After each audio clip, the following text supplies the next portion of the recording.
Okay, I think it's been almost a week since I was last playing, and I honestly I don't remember everything that happened.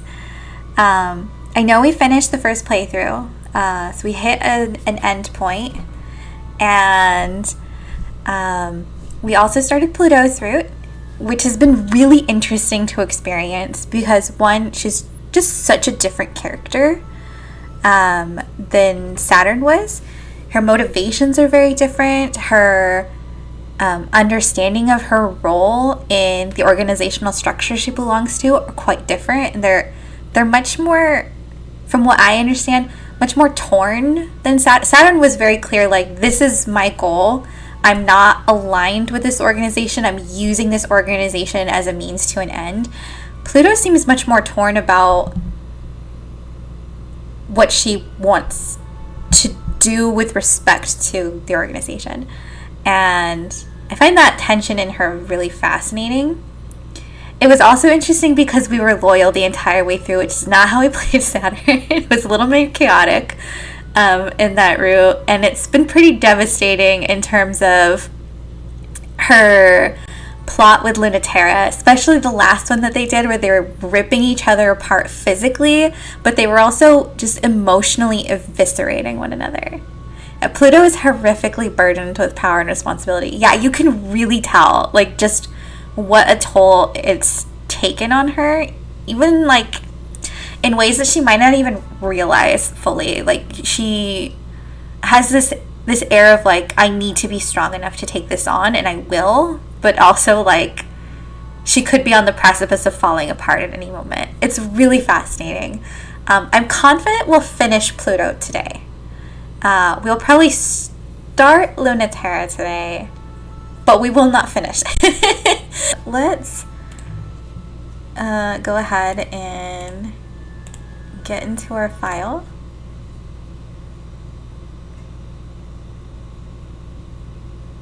Alright, so we have some stuff to read, and then we'll take a look at our mission selects. Read Cradle's Graces Ship Self-Development Archives. Author Nix of Cradle's Graces. These are really good. Oh boy, I'm excited. Even as enemies, you are as hard to understand as ever, Lepidus. Maybe one day we'll be wise enough to know why you're always laughing, always smiling. If that's what you've been making on Cronus's moon, we over here don't even look half bad. I can't imagine why you tell me the truth. Does it really not matter to you if you're found out? Are you that confident that you don't mind bragging while you dangle this offer in front of me? Macula's development is stalled, so we're desperate enough to keep your favor. Or maybe you're not as far ahead as you're letting on. What if I just told Europa what you were up to? Just as a courtesy, of course, since there's no way she doesn't already know. You know that the Macula still hasn't been completed, but you must be desperate to, if you are reaching out to us. It just goes to show, Lepidus, nothing will come of resisting Earth. I'm just doing this because I'm hopeless. What's your excuse? Thinking you can double-cross the universe? See if you can trick Europa first. I really like Nix so far. It's refreshing to have a character that you kind of are rooting for compared to the other route, where you're like, good God, I want him to fail. The Eversion Impulse. Origin. Cradle's Grace's Foundational Documentation. Author, Metal Culture and Gravitational Research Chair, Dr. Nix. We talk always of the beauty of gravity, but rarely of its cruelty. A force that binds and overwhelms humans. The power brings us together, but it does not do so with kindness. Culture is power and hierarchy and force. It can crush us and tear us to pieces. It is not a unilateral force. On the contrary, gravity's structures are deliberate and intricate. Not everyone shoulders a light burden. Not everyone is able to wield the natural powers of humans with so little weight. Through gravity, humanity is ruled by its own laws. But this is not the case. Through gravity, humans are ruled by each other. Antimatter, anti-gravity, anti-culture. All exists as a resistive force to this gravity. The refusal of humanity to accept these parts of itself cause its own undoing. When we let our children develop in the lightness of space, they chose their bodies, genders, souls, hearts of their own volition. They became human in the ways they wished to be human. The gravitational forces are unendurable to those space. We can feel the possibilities closing off. Infinity has to become something finite eventually. That's the curse of time. Foremost of the 8 billion curses of the universe arrayed against humanity, the last before death. Conquering them, in order, is Memorial Foundation's legacy, and belief, every curse overcome and nothing lost. You have to weigh the accumulation, or the end result is a diminished humanity. They're not good at making hard choices. It's hard when you understand what you have to lose so much better than you understand what you have to gain. And so, when it comes down to it, that's why we lose every single time. Only in space can we possibly be free. So good. Hi, God Empress. Let's see, sus. I also fucking adore the idea that like Nick still has a line of communication to Europa that she can at any time use to say hi bestie, still need to live. Anyways, Lepidus is being a fuck again. I love that line. The curse of time foremost of the 8 billion curses of the universe arrayed against humanity, the last before death, and only in space can we possibly be free. Yeah, it's really good. I like the because we're talking about philosophy and how interesting some of the philosophy coming through was. This is more this is more of the kind, it's because it's like this poetics philosophy versus the like I'm going to postulate in the ether kind of thinking. This one is very rooted in like, why are we the way that we are? It's very good. And also, what was the line that I really liked? It's hard to understand it's hard when you understand what you have to lose so much better than you understand what you have to gain. I really like that line too. All right, let's chat with Mars. Pluto. You ever think we're being too cavalier about this whole war? But it's not a war. I think a whole bunch of people fighting each other is definitely a war. I don't care if the medium of ship self is rhetorically distinct from war, that's just a technicality. A bunch of people fighting is a war. It's a war, and war is bad. You're sort of the last person I expected to say something about it, though. Why? Because you love it. It's work. You still love it. Well, it's exciting. You really love excitement. But it's scary, too. Why? You can't die. Only lose and try again. That's why it's not a war. Just a noisy argument. But I'm mad like it's a war. I hate the other side like it's a war. If it's only not a war because ship selves aren't designed with a way to kill each other, that's too fragile a reason. I don't want to hurt anyone, but I don't want to go back to Earth. I'm not going to let them make us. If I keep feeling this way, one day, I might do something terrible for it. So I can't say I love it, when it's more complicated than that. You're right. It really is complicated. I was kind of hoping you'd have uncomplicated feelings about it, though. Why? Because I love it. And I don't feel complicated about it at all. What? You're kidding. You always lecture us about how fighting is bad and letting negative feelings go and how we're going to have peace one day. Of course I feel that way. But it's so thrilling. I was too precious to send out during the Cold War. They never let me fight like all of you. And I'm good at it, too. Better at it than what I came here to do, than a lot of the actual pilots. I'm proud of that. But it's also just thrilling. It's dangerous. Maybe you can't die, but there's a lot that can happen to you that's painful and hard.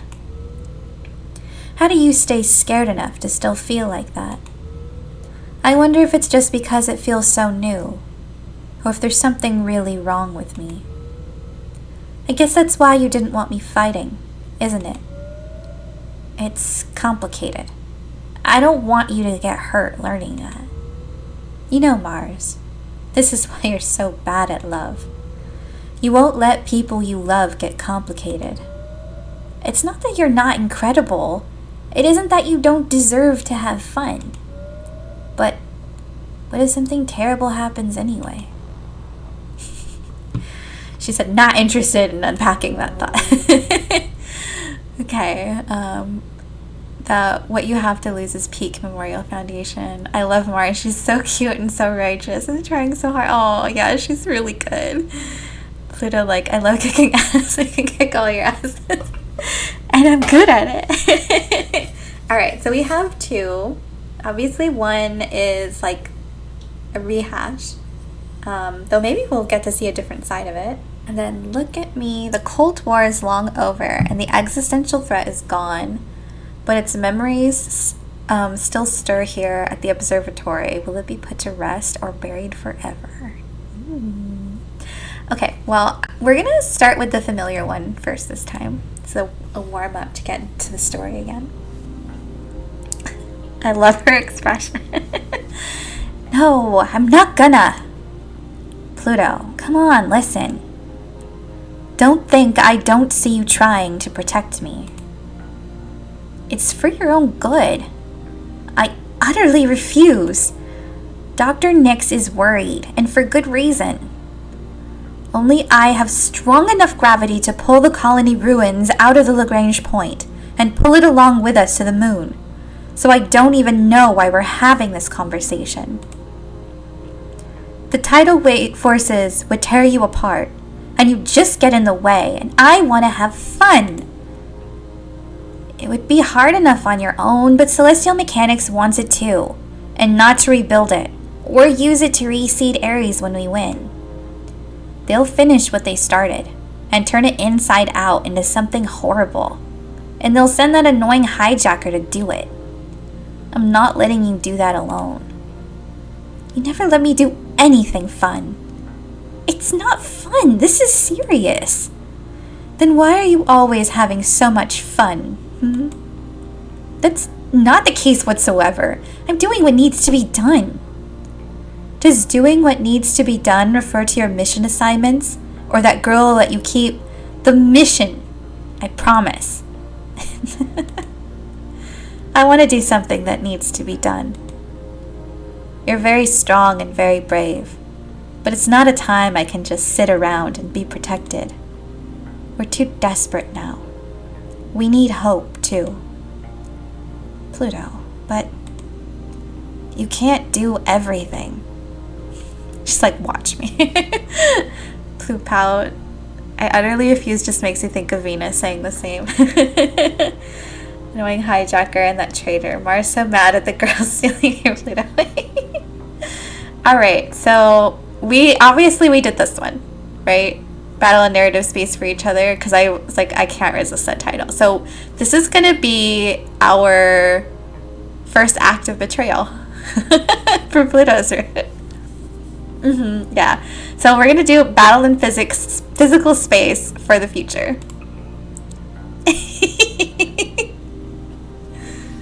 Alright, I'm excited. Okay. Pluto hesitates because she's not ready for this kind of fight, and Saturn is. The colony shines like a star until you're right on it. Then it looms impossibly large, a translucent sphere, a drop of water suspended in space. Glistening beneath the drop of water past the clouds that form in its crumbling artificial atmosphere, to the strange haze that seeps from beneath the crumbling streets, it's possible to make out the fading light of the colony's collapsing systems. A massive jewel, like a clean slice taken out of the earth, and floated in space until its gravity formed it into the tiniest planet. Even a tiny world is still a world. Who can touch this? Move it even by an inch? Much less move the earth by an inch. Pluto drifts slowly in orbit around the colony, waiting. Even you know what to do sometimes, huh? I'm kind of stumped too, if I'm being honest, but sorry, destroying it sounds way easier than whatever they're trying to make you do. The string of pearls skates along the outer edges of the colony's ice and atmosphere. She's having fun. She's playing. For just a moment, Pluto wonders what she's doing here. Oh no, Saturn. I'm happy to see you. But I was hoping that I might be able to convince you to help me take it away. Oh yeah? What made you think that? For the same reason you thought you could convince me. Because you like me? Or because you don't care for your side that much either? I care about all of us left here in space. It's amazing that you actually, honestly do. But that's not what I asked, huh? There's a lot of ways to care about everyone up in space. Dragging a colony out of the Lagrange point yourself is one way to do it. There's another way to care about everyone up in space. You can show it by destroying this place too. You're saying that would free us from the past. But it won't make those memories go away. You're making something out of them so that time and pain won't be wasted. This is important to me, and I'll fight for real over it. Don't look at me like that. You'll make me sad. You really don't need to be the one to tell me, because I already know I'm doing something super dumb. I wonder, what do you want? And why do you think you can get it from me? It's just going to be a fight. Is that what you're after? The string of pearls presses its heels into the ice of the colony's atmosphere. Yes, even more so now. Didn't they teach you about sunk cost fallacies in the academy? Memories should just be memories. That's why you kind of make me mad sometimes. I've been having this feeling you're going to do something way dumber and scarier than just fight me. Am I right? Because after I already said that there isn't anything you could do, after you were shaking and afraid from just being close enough to see me, it looks like I can trust you to come right back no matter how much I try to warn you. And trust you to come back twice as much. You're wasted on protecting this pointless ball of scrap. Whoever is ordering you around has no idea what they're doing. You're so right. But I'm still not going to let you through. You're wasted on Cradle's graces in general. And the rest of humanity too. Don't try to push my buttons like that. I won't think it's cute. It's a lot of work to be human. I'm not trying to be cute. I mean it. It's more for some humans than for others. You're not mad at the humans who gotta be human for free. It's a privilege to be human. Have you forgotten why we're here? Because humans who wanted to be more human took the least human of us up here to see how much more human they could be. And now, they want to throw you away after they learned everything they could from you. Don't you resent humanity? I do. What do you do when someone says you can't have something? Do you think you should work twice as hard until you earn it? I don't. I want to smash it until no one can have it. You know, you're just like Luna-Terra. Please don't say that. You're merciless. It's in a good way. Not even that. Don't get me wrong. It just depresses me to see you wasted on all them. You should be having fun. You know, I wish I would come here just for that. Just to have fun. Good. Have fun with me. I know you want to show me mercy. Lab rat to lab rat. Mutant bitch to mutant bitch. It's not what we need though, is it?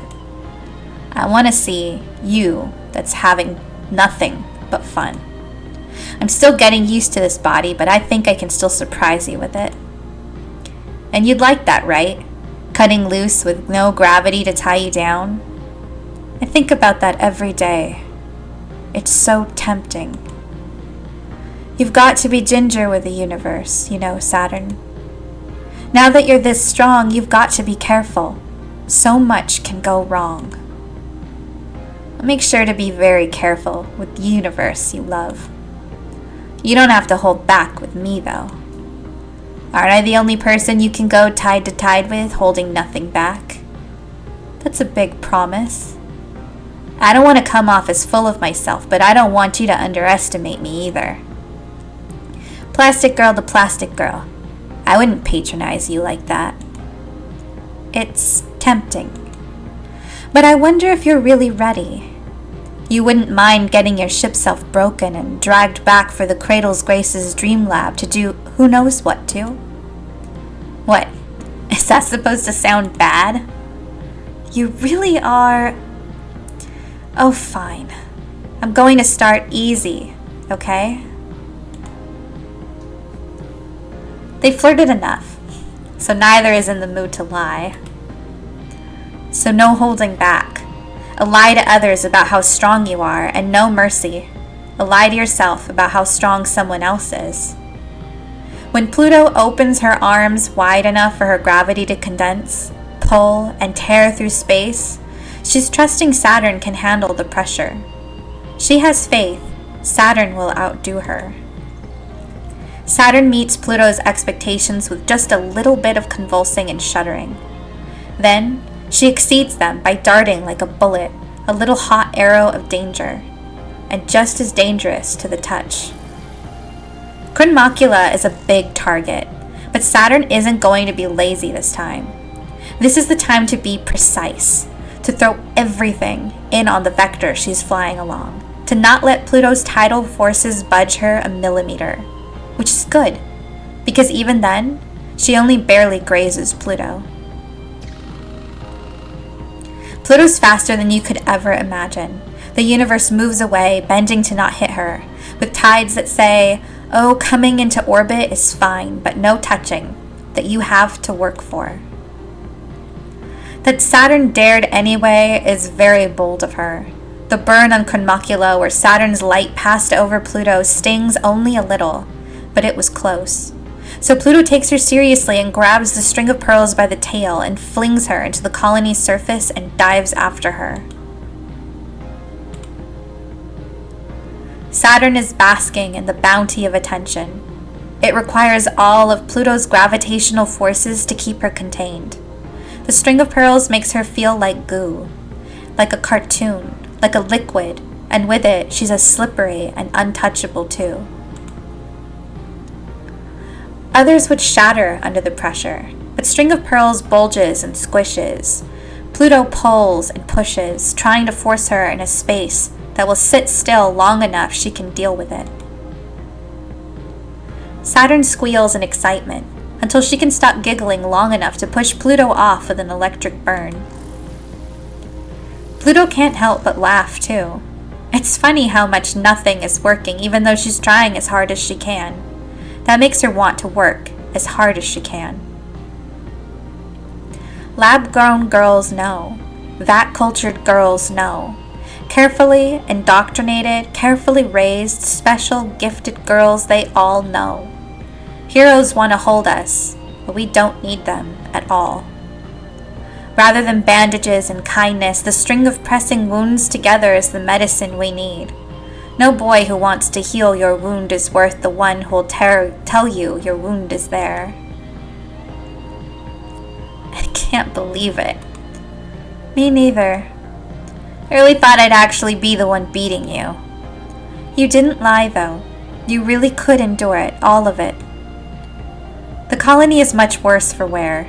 Saturn shattered against it many, many times. Pluto broke across it a few times too. It's shaking in the Lagrange point. You won, even though you lost. I had a lot of fun. I wouldn't have been able to have it with anyone else. I'm glad I trusted you to not lose. Told you. Good girl. I should never have doubted one of us. Thank you. Thank you. We did our best, but had the most fun we could have. When we get to the moon, don't forget, you could keep having fun, just like this, if you let me show you the way. Well, they sure had fun. Let's catch up with chat. I agree. The song, and especially like the beginning of their talk with each other before fighting, it was so good. I might need to do like a song ranking, because I do that with OSTs that I really like. I might need to try to at least pick out like my top 5 or something, because there's so many good ones. You're not mad at the humans who got to be human for free. Saturn promising she is in fact the most and best brat in space. Plastic Girl, the Plastic Girl is an A tier line. Let's see. Convulsing and shuddering. Yeah. Very deliberately chosen language there. I love that Pluto just snatches her by the tail and slams her to the surface. Very, very good. All right, so we're still obviously leaning towards here, but we have a little bit going here. Not too worried about it shifting significantly though, because wait, we'll be back with you. We got mail first. Oh, interesting. Mars resignation attempt. Someone upset Mars then.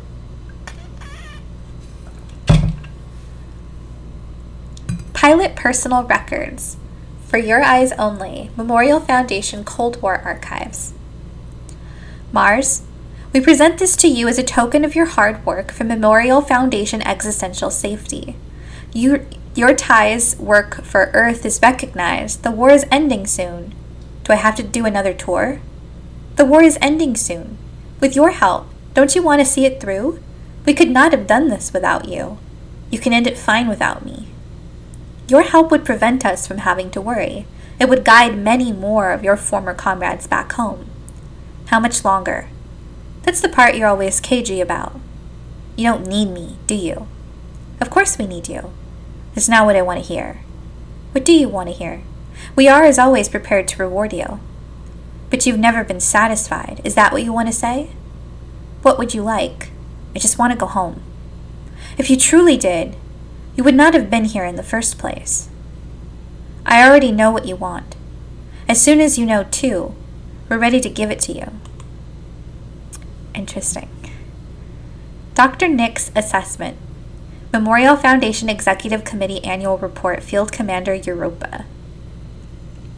I love the implication that like management being all, be a good little soldier tool for us is what prompted Mars to go, you know what, fuck this.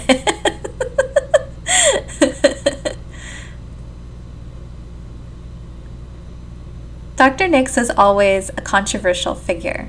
Her theories were attractive, but there had always been complaints that they had little basis in reality. Yet by virtue of challenging the nature of reality, her theories had a way of putting it that made you feel as if you were the compromised one. You, the one unable to see things objectively. Given that the nature of the universe is verifiably one that is defined by humans, it's easy to give these particular theories credence. Memorial Foundation, in particular, as the most successful NGO is dealing with existential threats cross-culturally and internationally, was obviously attracted to a possible proactive approach in the Cold War rather than a reactive one. Humans are not yet human enough, an extremely arresting slogan. Truly, who is human enough? Especially that humans already know everything that is necessary to be human. We simply have failed to accurately and completely internalize it. Outside of gravity, we will achieve true humanity. Rather than advocating a revolution of humanity through technology or biology, Dr. Nix believed that we simply had not created a culture sufficient for the full potential of humanity. In her view, humanity are perfect neurons in a jumbled circuit. By arranging correct human knowledge in the proper order, we could bypass the flaws in our universe. Her insistence on incorporation rather than rejection of existentially threatening elements was the fundamental cause of her failure to attract mainstream acceptance of her theories. Dr. Nix decried the narrow-minded individuals who let petty prejudice narrow their conception of what could or should not count as human. While in her view, humanity should encompass all that is and all that is not, others believed that the fundamental division was crucial to the definition of humanity. That is, to be something means to not be other things. Her theories had a way of putting it that made you feel as if you were the compromised one. Sounds like something that she bled into Pluto, or that Pluto learned from her, to be honest, and she's noted to have a similar effect on other pilots. Interesting. The way that Europa writes, it's giving me flashbacks to people taking quotes from Judith Butler's research and taking them out of context and then it's asserting that she's arguing for some, or they, because they've come out as non-binary since I was in grad school, that they were asserting something that they weren't and making it sound very convincingly like that's what their argument was, but that's not actually really what they meant if you go back and look at the original script. I find that kind of fascinating. Dr. Nix is like, have you considered an inclusive intersectional society that cares for everyone, human or not? And Earth is like, no, wrong, hate that. Yeah, exactly. That's exactly what it sounds like. And so like with Judith Butler with being like, oh, they're arguing that humans just like copy each other and everything's performative. They're saying that we just are like actors in our everyday life. And it's like, that's not exactly what their argument was. And you're like intentionally like misconstruing it to fit your own agenda.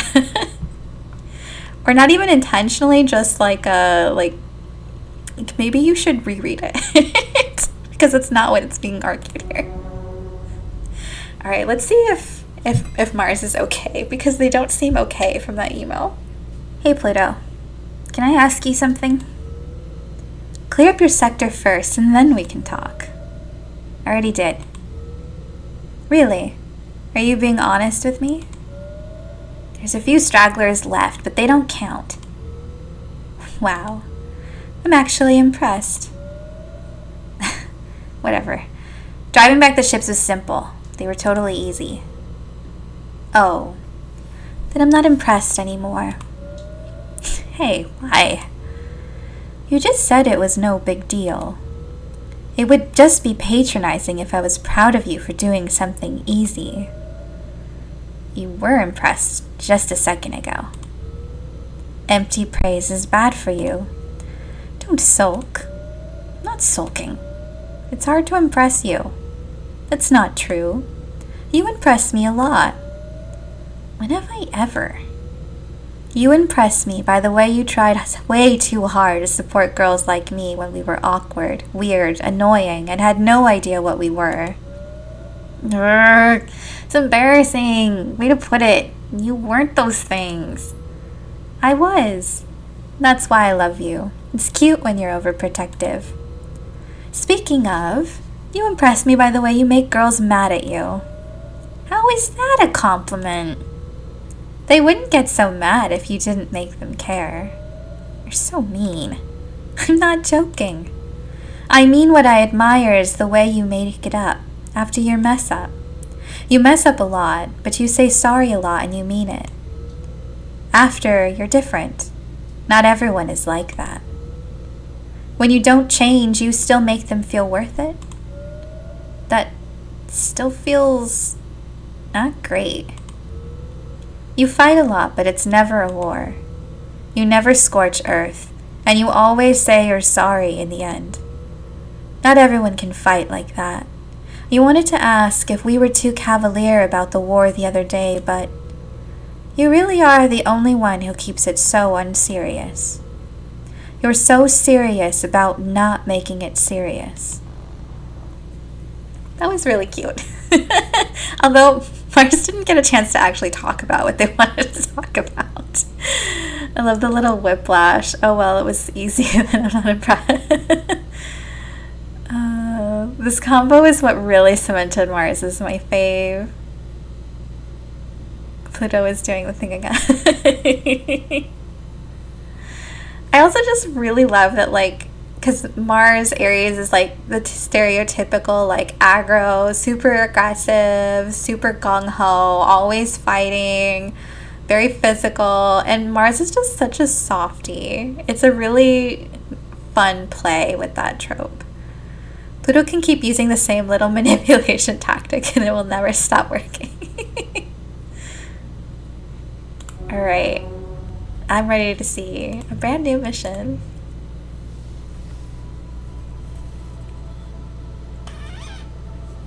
And nothing bad will happen. You're sure you don't want me to come? Yep. Not even a little, though? Mars, you're actually so sweet, you know that? No one is a more perfect hero. But I need to go alone. If the lens can be opened fully, I'm the only one who can do it. If it can't, I'm the only one who can survive it. If we can still justify living in space, this is the only way.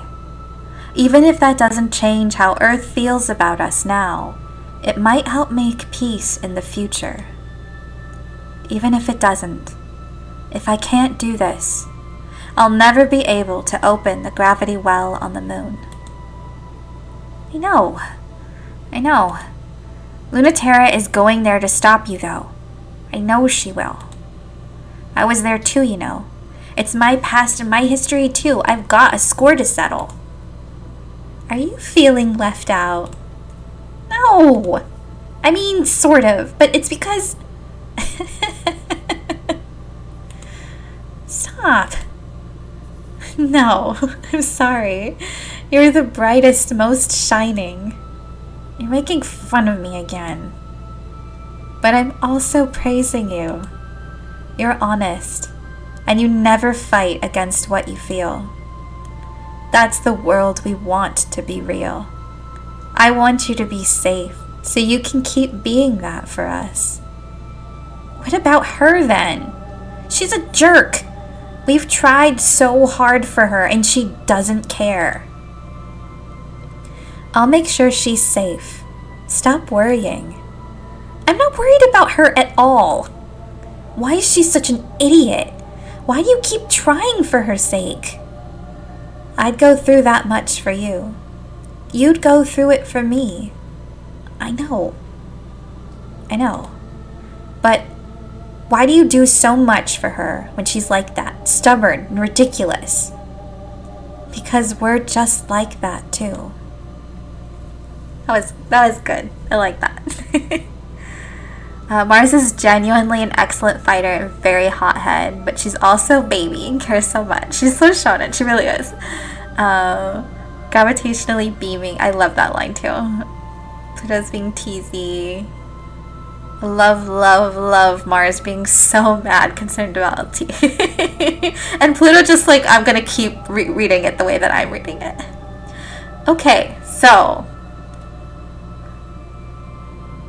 we obviously haven't done either of these. So let's see. The gate collapses in nostalgia and disaster. Or the sort of fight you don't need a robot for. I don't know what this means. They both sound ominous in different ways.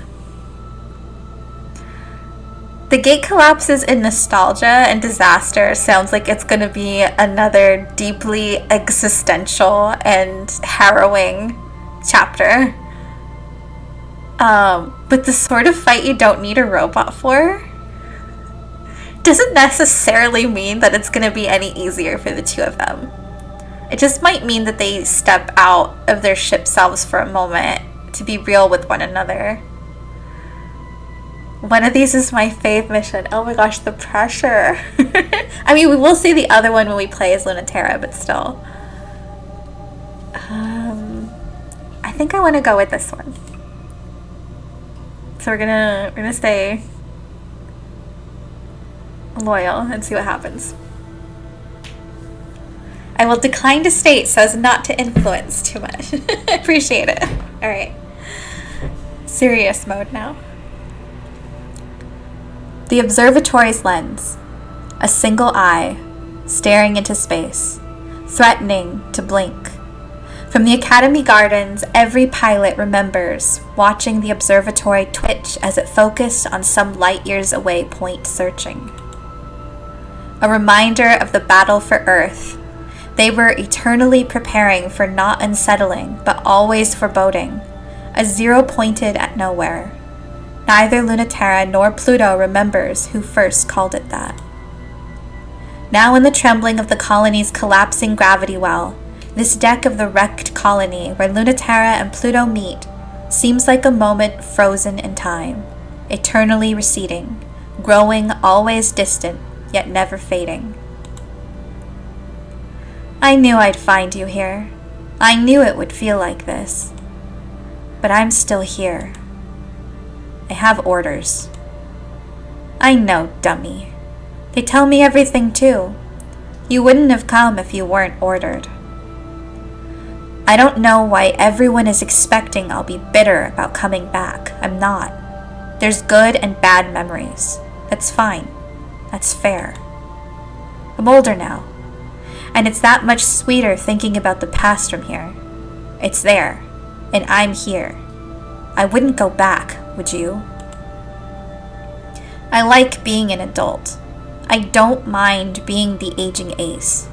I don't need to be a glittering hero. We fought so hard against the existential threat during the Cold War. Whatever they were, trick of the light or not, we did good fighting them. We tried our best. It's the practice kids need.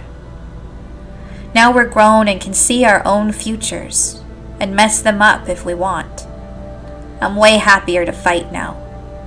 Fighting has a different meaning now. No matter how bad I am at being alive, I like it now. You're really grown up now. I kinda hate it. I miss pushing you around and when you'd go along with me. Me too. You still have a hard time making a decision that's good for you all by yourself though. That's why I asked for orders to come here. That's so roundabout. I can't tell if that's a step forward or back. I think it would be worse if anyone else shut the observation gate. So I thought it really would have to be me. A zero pointed nowhere. Do you remember who said that? It's better than the actual name. I don't remember who said it, but I always think of it. I don't remember either.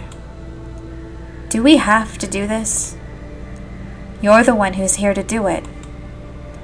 Could be really easy. You're the one forcing my hand. Closing it is just a formality. It already is broken, and it never worked in the first place. Then why were you ordered to do it? The fact that you're here means I have to be here. They want any possibility closed. Every possibility closed. That's not harmony. These futures should get to live even if they never come to pass. If trying to make worlds in space is naive, cutting the native sphere off from the universe is just as naive. It's so pathetic and sad. It's even more pointless and sad than human beings fighting each other for no reason. I can't bear it. I won't let it happen. I changed my mind. Let's fight. I'd rather fight than keep talking like this.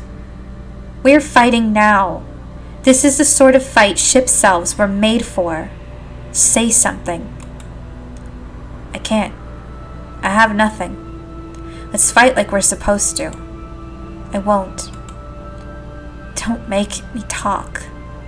Don't make me fight with you. Don't make me kill your dream. Stop having this dream. Give up on space like the rest of the human race has. Let me close the iris of the observatory. It's because I wanted so much to see what that eye was supposed to see that I can't let you keep looking. That I can't keep looking. That I don't want us to be tortured by the possibility anymore. That we can't lose you. I can feel how scared you are, and how brave, and how much you love. But I'm so mad at you. Why can't you believe like you did before? They brought us up with good intentions and did everything they could. They really did. They really thought we could be better than who we were, the best kind of human beings there could be. They worked us very hard, but they fought for us to be exactly what we wanted to be, because that was human too. Even when it was hard or didn't make any sense, they found a way. Even the awful ones really believed. One humanity, every story threaded together, no one left behind. It would be really possible to fix the universe and let humans live forever in space. Childish dreams that everyone wishes could be true, all without understanding such simple things. I wonder how they expected they could unite humanity against aliens when they found us so alien. We will always be our own existential threat. Every human understood that but them. No wonder Earth rejected us. The observation deck sees nothing because the threat is on the other side. We are each other's alien. It was flawed, and it wasn't real. But they weren't that stupid. You know they weren't. The whole point was that it wasn't real yet, and it could be. That's what they wanted to do. They wanted to make it real. And now they don't anymore. Do you? I mean, really? Do you want to go home too? Why can't you just say yes? I wouldn't mind if you actually wanted it. I'd go with you if you wanted it. But I'm not coming with you if you don't. I'll still fight. Thank you. I'm hoping that you win. But if you can't, I'll promise this. I won't bring us back to Earth empty-handed. I'll do that if I die. The iris shifts. It still moves somehow, attuned to possibility. More Chrysium is looking fit to kill, if it wasn't trembling.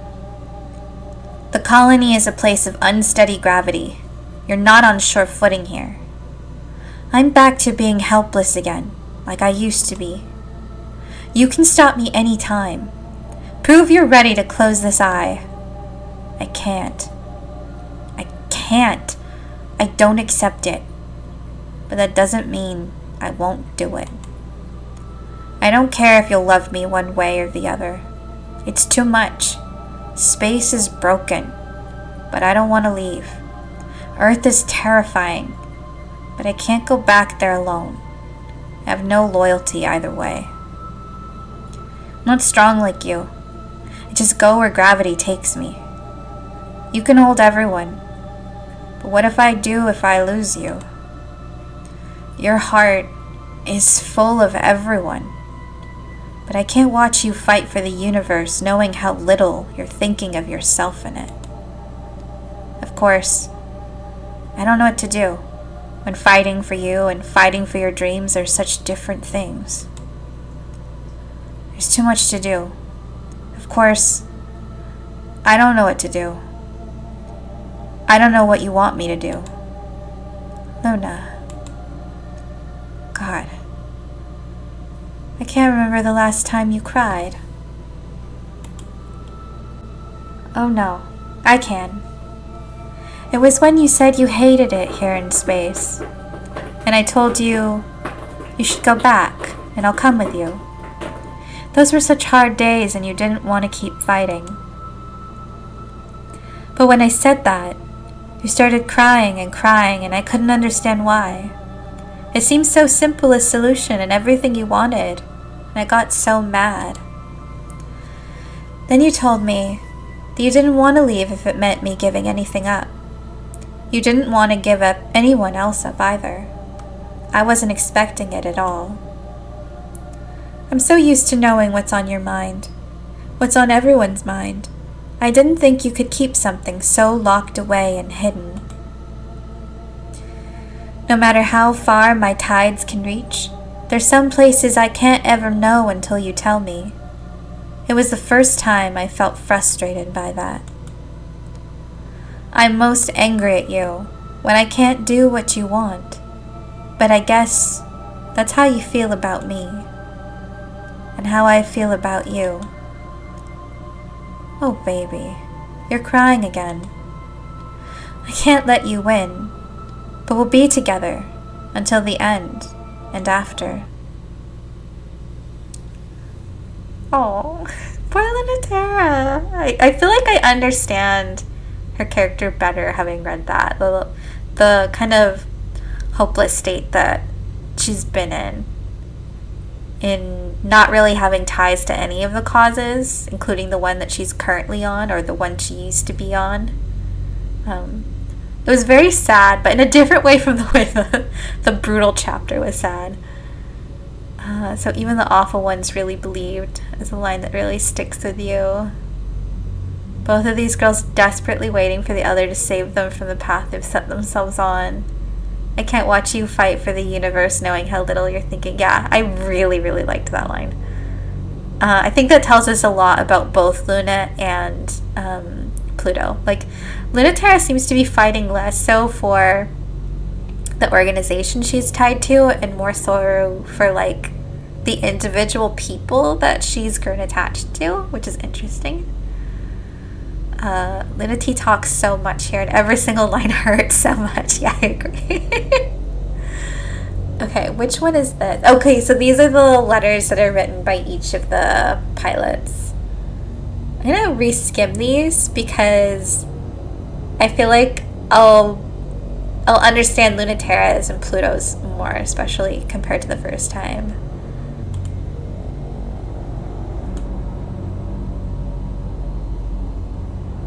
I really like this line. Through gravity, humans decide what is real and what is not. But what is not does not stop existing. Alright, day 7. Oh, it's been a minute since we had one of Pluto's chats. I'm so sorry, everyone. I tried so hard to keep those memories of when we were in the academy and space seemed so innocent and full of possibility. All I have left is scraps, but I hope that's enough. Report received. Awaiting new directives. Tell everyone. On the moon, the border between Earth and space, we have struck a deal with celestial mechanics to open up the gravity well, to give us a fighting chance at making the dream real. Everyone, take your time. Together, our gravity, our love, can be as heavy as the world. Tell everyone. It's time for us to head back to Earth's cradle, so we can say our last goodbyes. Ready for launch.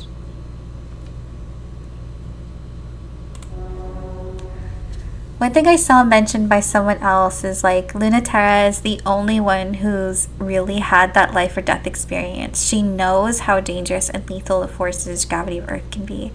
And it's made her a lot more cautious and pessimistic about things than any of the others. Yeah, that makes sense. That like experience and context is going to change her and make her think more about, I mean, not to pun, about the gravity of the situation that they're in. She also spent the most time on Earth before being brought, yeah, which is going to give her just a fundamentally different experience than the other two.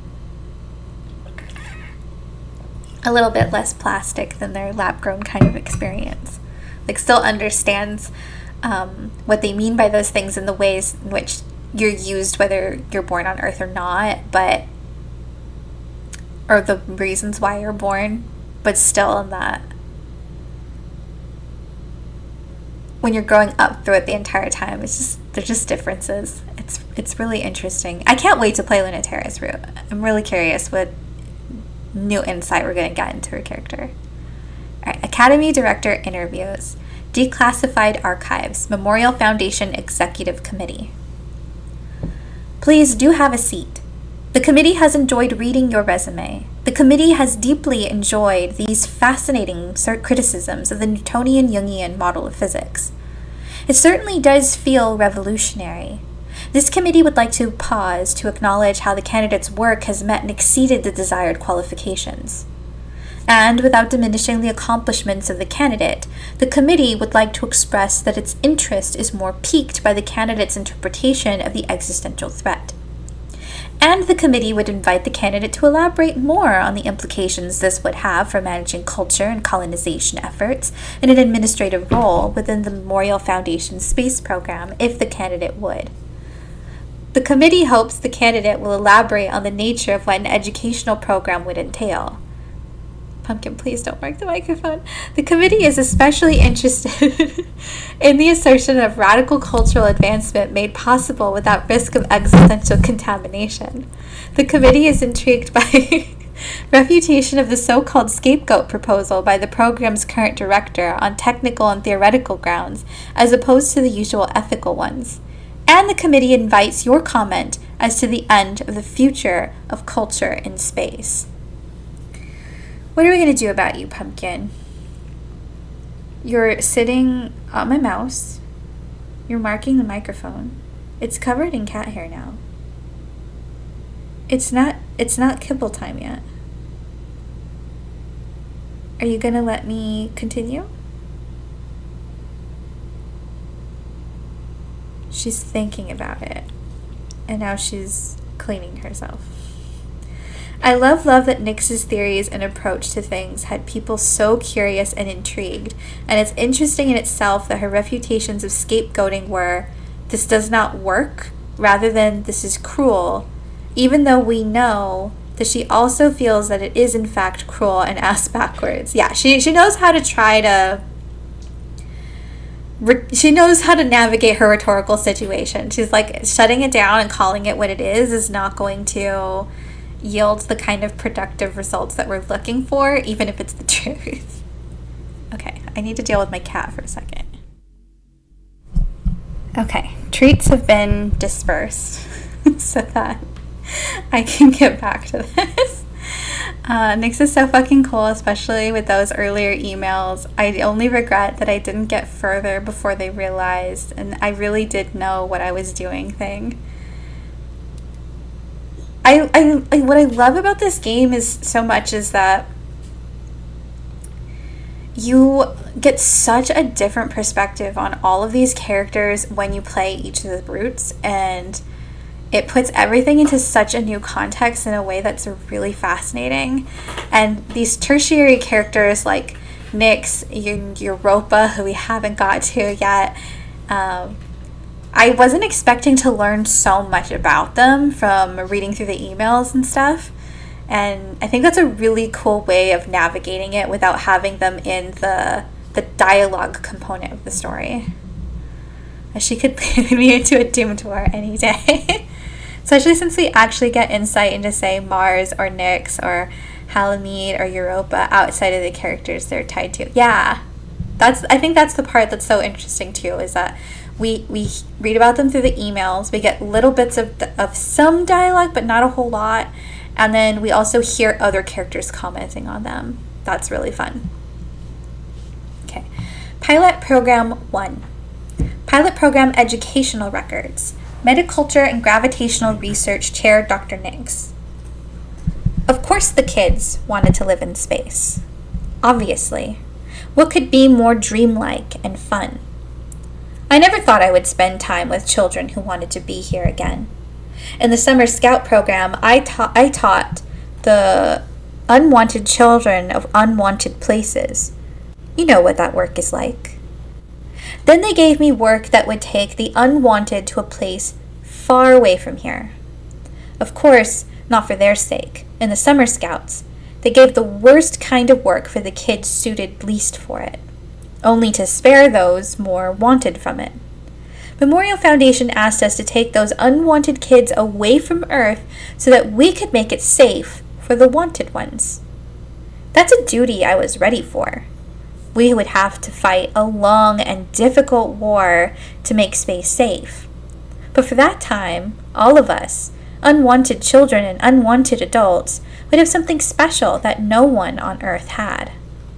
To answer your question then, I didn't have it planned from the start. I've always been very loyal. It happened over time, but it happened much more quickly than I ever thought. It wasn't such a far-off dream. We believed in academy students, and were patient with them, and gave them an environment physically, culturally, gravitationally as free from Earth's gravity as we could realistically grant them. They knew what to do much better than we did. Pluto more than any other student, because Pluto had so much to change. If she and her power fascinate you so much, you should remember the only reason she has it all is because she was free from you. As they grew up, they made space the future we were dreaming of. And before I knew it, I couldn't think of a single reason why we should give space back to you. And then you went and said you didn't even want it anymore.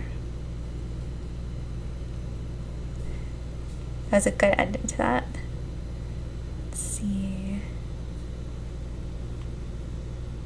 It always makes me very sad when people skip the emails. Why are they playing a visual novel?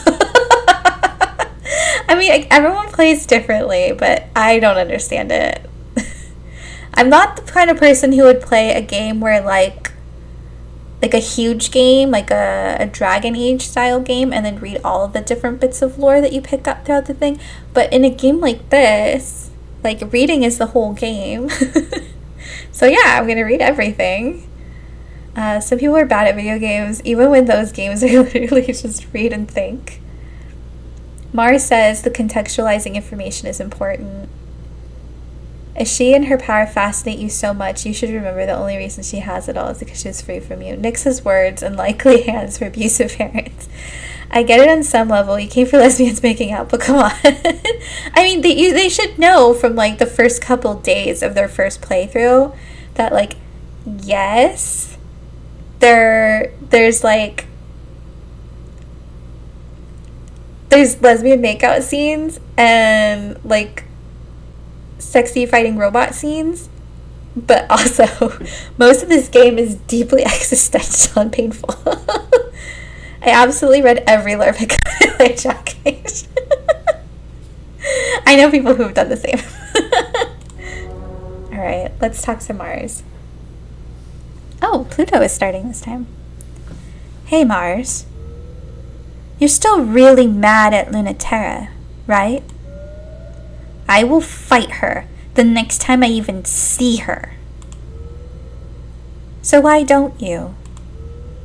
Why don't you fight her? I have my hands full. She's probably avoiding me. She's sneaky. You can never find her unless she wants it.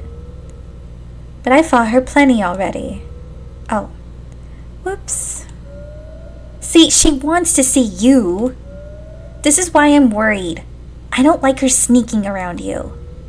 Are you really worried? Or are you super jealous? Both. I mean, no. I meant to type no. Mars. I've told you before you should be a main character, right? It was so straightforward, you ought to be the real hero. I meant to type no. Of course, sweetie. You just want to protect me from big, bad, insufferable, meanie Luna-Terra. What's so great about someone who's stuck up all the time? She always treated me really kindly. And not so kindly, I felt weird or fragile or frustrated. In fact, she really thought I was annoying at first. Even still, she was patient. She was mean. She was sad and jealous. I had things so nice and so much sooner than she did. But because of that, she was also very tender and understood so much even before I did. I couldn't have without her. But I don't think we would have melted that angsty shell of hers without the both of us. She doesn't feel very melted to me. And she doesn't come around to show me otherwise. Oh, are you expecting her to come around to you? I meant, well, anyways, she should be the one who comes back. Oh, Mars. If you want to see her so bad, you need to put in some effort, too. Why should I, when she betrayed us? One of you two has to stop being stubborn or you'll never make up. Alright, the last two, I think. This whole exchange. Okay. What else did I miss? Mars is so bullyable. Literally just blatantly Pluto tease. Yeah. It was a trap from the onset. The typo in the group chat. Mars and Hallie will absolute opposite approach their mutual ex. Interesting. Alright, so we have the acceleration due to gravity and give me the moon. Okay, well, I'm going to stick with reading the older one first. And I think it stays in the same pattern, right? Yeah, this is celestial mechanics. So we're going to go here first. We're seriously working with celestial mechanics? This sounds stupid. I seriously don't trust them. They're so shady, no matter what they say. If it's something that's in their best interest, there's no way it's also in ours. I know there's no other way to restart the space colonization project without opening the lunar gravity well. But that's exactly why we need to keep them as far away from it as possible. You don't need any help to do it. That's really true, especially with that reprehensible and irresponsible pilot they're assigning to the operation. Yes, I know, but hey, if I don't need to convince you, why are you doing this? I know it's true, Mars. I'm not going to pretend otherwise. So why? Isn't it true they're just using you? For a secret plan they will let them take control during the final battle? They're sneaky. I know, Mars. But if we don't open the gravity well, there's no way to have the final battle in the first place. Earth's gravity will destabilize our ship selves completely. Neither of us can get what we want with Earth so close. But why do you need that conniving pilot with you? There are some things even I can't do. You're the one who keeps telling me that, you know. There's no other way to even get a chance at this without their help. They're going to use that as leverage to trick us anyway. They're not beneath that. I'm not beneath it either, you know. That's why I'm there. I'll be trying to get the upper hand for us. I can be ruthless too, Mars. Don't you think I want it badly enough? I mean, you shouldn't have to. I know. That's the part you hate. I don't care if you don't want to see me do something bad, though. I can do it. Just like all of you can. You always tell me not to worry. But then there's nothing that I can do. I want to stop worrying, but I can't when there's nothing I can do. Oh, Mars. I really forget sometimes. You're such a good girl. But just trust me, okay? Trust me and watch me, okay? It's all I ever need. Alright. Saturn tempts Pluto to fall in with her, or Pluto tempts Saturn to entertain a silly dream. I think we did this one last time. I think the silly dream one is the one I haven't read yet. But I don't know for certain.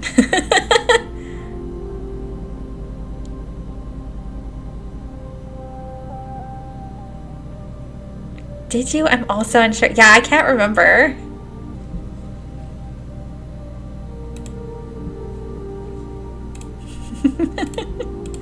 Let me do this really quick.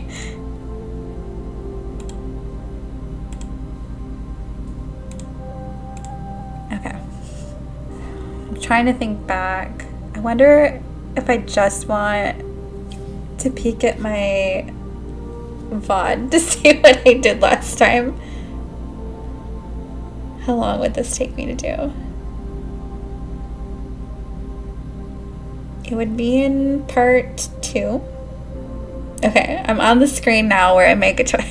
You did temps last time. Okay, that's what I thought. So both of us frantically checking the VOD. That's pretty funny. Okay, so we're going to... Wait, they both say temps. Temps. They're both temps. Yeah, I was like, wait a minute.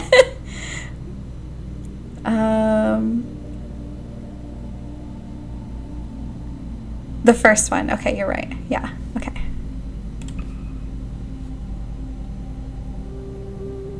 Crisis averted.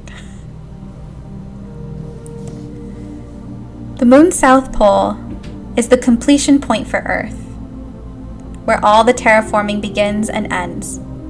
Here the skyscrapers rise up to catch the eternal light, in what someday will be a city where night never comes. You're quiet. Is there something on your mind? A lot, but nothing important. Don't hide it from me. You know I can just read it off your gravitational field, right? Are you sure? You're never normally this quiet. Good to know even if you can feel that way sometimes, but I didn't think it would be like over this. The gravity well can't be that big a deal for someone like you to deal with. And I'm here too, in case you forgot. Feeling out the tides is deeper than mind reading, and not so literal, and you know that. That kind of mind reading is the kind every human can do, but few are any good at it. Kind as that. Read my mind about it. Are you nervous? No. I know exactly what I'm doing. I just wish everyone wasn't going to be watching us this whole time. I hate getting yelled at for no good reason. Don't you have people who are a pain in the ass to keep happy? That's everyone in Cradle's Graces. Plus, they love me, which makes it so hard. That's why I ditched command. I couldn't stand being pestered constantly by superiors who don't know what they're talking about. I don't have any superiors at all. What? Lucky? Why? 'Cause I'm at the top. Excuse me? I'm the leader of Cradle's Graces, more or less. Excuse me? What? Why? For a lot of reasons, but mostly because no one else wants to be. Oh, Dr. Nix is in charge of most things still, but I do make the decisions. I mean, but why? You're as bad as Mars. This is why it's so hard to get anything done. Cradle's Graces is just full of contradictory, impossible to reconcile, naive and disorganized feelings. Someone has to bring all of that together. No, stop. I mean, but why would you tell me that? I mean, shouldn't I take advantage of this? Oh, I thought you just wanted to get to know me better, not engage in any of that cloak and dagger stuff. You're crazy. Why would you trust me? I'm sketchy. No, you're not. You're obnoxious to your friends, but you work hard all the time for their sake. You bullied a certain taciturn ace pilot not because you hated her, but because you wanted her to grow up and stop wasting her talent on moping. You're always tempting me to your side, but you don't care if I join Celestial Mechanics or not. Also, you asked me how I was doing, if I was nervous, and told me you're here for me on a difficult mission, even though you tried to make it sound like you were lording it over me. So what do you really care about, that you keep coming after me, whether you win or lose? Not telling. That's fine. You don't need to say anything for me to understand. I need to shut my mouth, or I'll keep stuttering and embarrassing myself. Don't tell me that this whole time you've just been playing along like... Ugh. Give up on being cool. It doesn't matter. No, wait, it does matter. I worked so hard to try to corrupt this good little pilot test brat of Cradle's graces. Don't be sad about still being a good girl. It's a really hard habit to break. I'm the real fool, though. I saw right through you, and it worked on me just the same. I completely fell for it. Oh, we're almost there. Let's be careful, okay? The slim tower, the tallest on the moon, ends in a point, and suspended above is the overpowering gravity well, claiming humanity's spot on the moon, a saved seat in the cosmos. It'll fall inert to the surface when culture has so fully rooted in the moon that the planet will produce a true human gravity. Then this body will be no longer Luna, but fully and truly the moon, just as Terra became Earth when humanity was born there. Yet the gravity well can also be the seed of possibility. It doesn't have any preconceptions about what humans can be or should be. There's still time. Begin full output, resonance handshake seeking. Acknowledged, handshake received, oscillating, rotating, responding. I'm trying to seduce you though. Endpoint reached, synchronization complete, aligned rotations. Acceleration high, still acceptable. I just don't understand how you can be this strong and amazing and still waste it on all of them. Tidal resonance achieved. Brace for resonance feedback. So tell me, why do you waste so much of your time pestering pilots like Luna-Terra and me? Tidal resonance far beyond predicted levels. Begin bracing. Hold the core steady for insertion. It's dodging the question. Waves crashing, intensifying resistance force. It's not. You're not really any different. You care what happens to everyone in space, too. Even fools like us deserve a chance at what they want. The part that makes me angry is how they won't just take what they want. If Earth has abandoned us, why go through so much trouble to reconcile with them? Resistance is incredible. The core's hypersuspension is refusing to decouple. Maximum output, bending space culture time, dilating possibility. Pumpkin! Jeez. She just doesn't want to, get away from the monitor. Alright, back to the story. Leaving humanity behind out of spite, just to prove how much you don't care about them, makes it sound like you actually do care about others.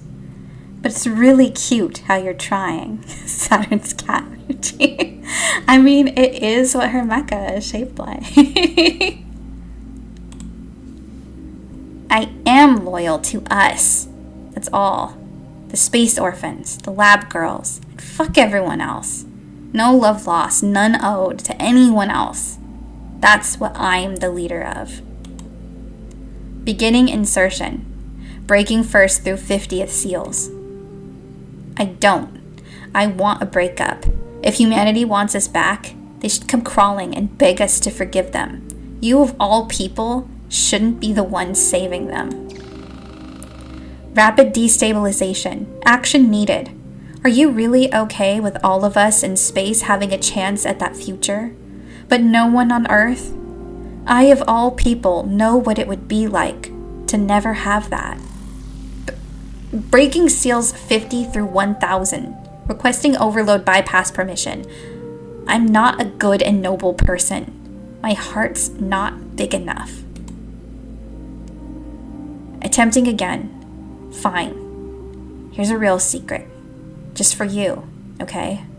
Since you told me yours. I would never forgive the world. But if my master plan doesn't work, I'd follow you wherever. Bracing. Gravitational output maximum. Thank you. Really, Saturn. I wouldn't have had this much fun without you. Thanks for giving me room in your heart. Those dramatic status updates that sound like you're gonna die. Core pierced. Heavy damage to upper arm. Insertion activating. Sustained damage. Increasing. Holding until countdown begins. For being so stubborn, even so you make me falter just a bit. Just a little. I can't be that invincible. I'm just a little lab brat. Reaction confirmed. Are you ready for everything? Saturn. Confirm Roche limit escape. Negative. It's messing up the math. Calculations keep changing. Immediate escape is necessary before the micro black hole is formed. Can't. Calculating. Focus on my voice. It's not time for you to join the inverse yet. Gravity, like a warm embrace, and not just mine, wants you here. Back to your home, and mine. Almost. All the equipment is destroyed. Both of them are badly damaged, but they're not dead. And the tiny black speck pulsing within the containment field. A strange gravity washes over the moon, and many things are possible. A leveled playing field, a new playground.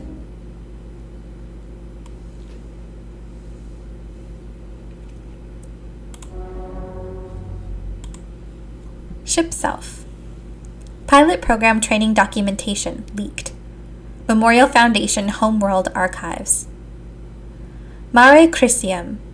The first true ship self was made in 1969, named after her place of manufacture on then Luna, now Moon.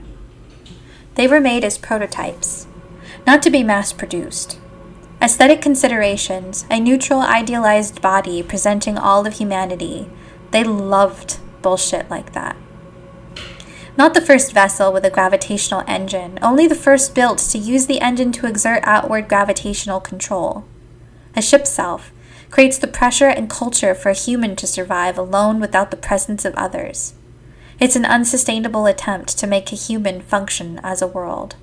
To make it sustainable, we have to become a world-sized in body, thought, and soul. Encompass every self that has been or will be or could be. Its original armaments were extremely varied since they were proof of concept, and it wasn't understood yet what form the existential threat would be, and what sort of weapons would be needed against it. The tidal reactor can externalize, but it doesn't have any interior mechanisms for this, so it needs an equipment loadout. And even though the raw force is still unmatched by any mass-produced unit, it wasn't built with an effective way of using it. The original pilots had to bend slowly, and the default forms of their ship selves into new shapes and refit the ceremonial and theoretical weapons into ones suited for the existential threat, and, eventually, each other. In time, the shape conforms to the human inside. This, in part, confirms that specific theory. The human part isn't the ear, but the hole in the lobes for your earrings.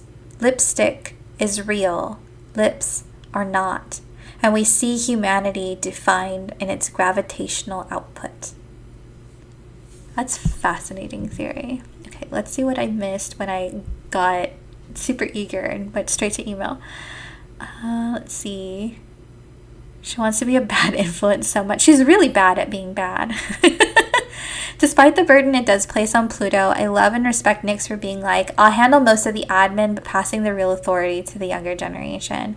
Yeah, that is true. She's the one who's dealing with the bureaucracy of communicating with the other organizations, but it's up to Pluto to delegate how she wants to actually handle those experiences themselves. And she's also in charge of the ship, whereas Saturn has to seize control of the ship. She just entrusts Pluto to know what to do. I, of all people, know what it would be like to never have that. And we have to become world-sized in body, thought, and soul versus think of yourself as something bigger. Yeah, very different philosophical approaches to that. The original pilots had to bend slowly the default forms of their ship selves into new shapes. The last paragraph is one of my favorites in the game. It is really good. I believe that last paragraph ties into what you were referencing about performance presentation. Yeah. It really does. In a way that just feels so resonant with the game's overall message of like, what does it mean to be human? What does it mean to be more human? And like the ways in which we experiment with that in our everyday lives. There's so many layers. It's really interesting. All right. It's also so trans, so true. This idea of like what makes one when their gender, it's just really good. Because we see so many people who will make arguments about like the whole lipstick on a pig bullshit kind of thing, and it's like, well, I mean, the lipstick is magic though. It does do something. It's what it means to the person using it. It's important. I'm assuming Mars is none too happy with how things have transpired. Or they're just about to be bullied. I mean, it could go either way. Or it could be both. Mars, you were right. I am too strong. I'm afraid. I'm getting bigger and bigger, stronger and stronger. But there's still so much to do. And I don't know how to do any of it. What if I make a mistake? What if I'm too strong? Is the universe going to be okay? Pluto. Pluto, no. Pluto. Never. No way. That's impossible. I never meant it like that. I messed up again. I'm probably going to mess up yet again saying this, but you're not that strong, Pluto. No one's that strong. You know that even you aren't as strong as the Earth, right? You're not even any stronger than anyone on Earth, even Chronmacula. You were the one who told me to stop getting a big head about my ship self. Like, if I fell to Earth, it'd crumple under Earth's gravity. Any given human is 1,000,000 times stronger than that. Space just doesn't have any competition, so you're not strong. You're just stronger than a bunch of idiots.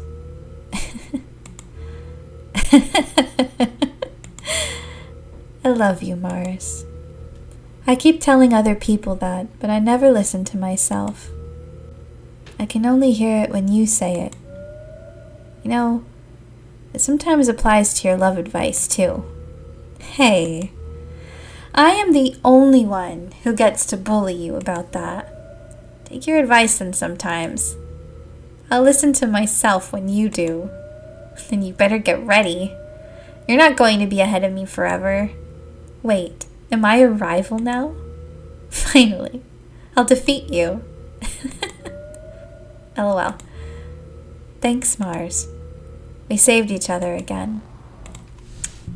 Their messages are so wholesome. Alright, now let me read something that's probably not wholesome, but devastating. Give me the moon. It's time to move to the future, peacefully or painfully. No factions, no dreams. Just two girls lost and entwined in the warm summer of the moon's day. What are you doing here, Pluto? There's no mission? Are you going out? Just for a little while. Did you want to stop me? No. I'm getting a little better at not worrying about you. Even though you are, I'm trying, okay? Nyx is worried, isn't she? If you want to slip out for a minute, she'll be mad. I know. Especially if it's to see Luna-Terra. I keep not being her perfect girl. She always thought Luna-Terra was a bad influence. She's not wrong. I just want to try one more time. To bring her back? What if she takes you instead? Maybe that could happen too. Don't say that. I wouldn't mind. Maybe I don't want to be the one to lead anymore. Mars, why is everyone so obsessed with me? Why does everyone want to save me? Why isn't anyone strong enough to actually do it? Why do they think I'm strong enough to pull them up instead? I'm nobody. You don't have to be strong. That's a lie. Of course I have to be strong. Who else is going to pull me up? Even you don't know how. I don't have any talent. I don't have any skill. I just never said no. I can't. That's too much. I don't know how. I just couldn't ever say the words. So I just kept doing it. Even though, hey, it's okay. It's not. Okay, it's not okay. It hurts. It's bad. You suck at making me feel better. Excuse me? I love you. Me too. Come on. Go. Oh no!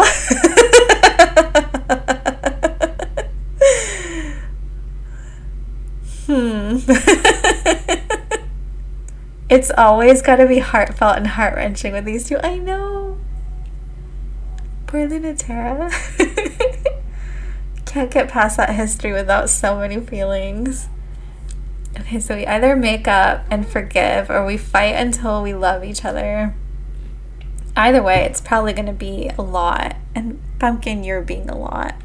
Okay, what time is it?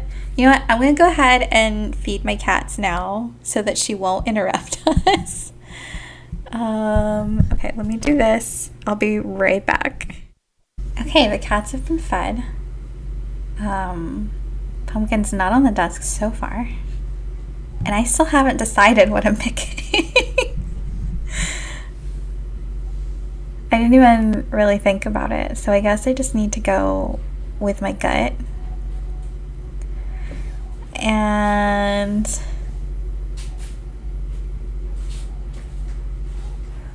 oh my gosh, this is so stressful. Thinking about Pluto's mindset leading up to where we are right now.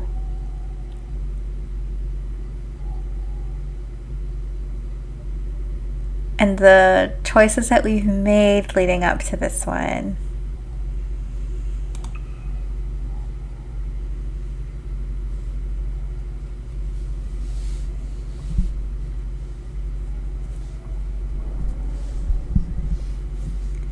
It's mid-afternoon, but only half the sky knows it. The burned gold fades into reds, pinks, purples, and night at the edge where the moon's terraforming abruptly ends. It's such an outlandish light, like standing in the middle of day between a world and not a world. The boundary between Earth and space is here. Terraforming engines dutifully pour blue, white, and green into the craters and barren rock, the elements of air, water, life.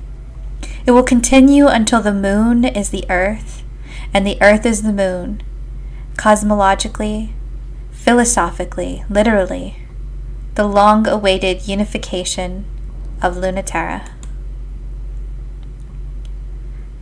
I want to watch it forever, even though it's not going to keep forever. There's a pleasure in watching something happen slowly, like keeping track of the moon in the night sky. You can see it happening inch by inch. You have to be patient, but it's such a satisfying feeling. Luna-Terra looks up from a resting spot on Mare Crisium's foot. You ever watch it like this, Pluto? I thought I had finally snuck up on you for once. I'm still not as crafty as Saturn, darn. You were pretty close before I noticed you.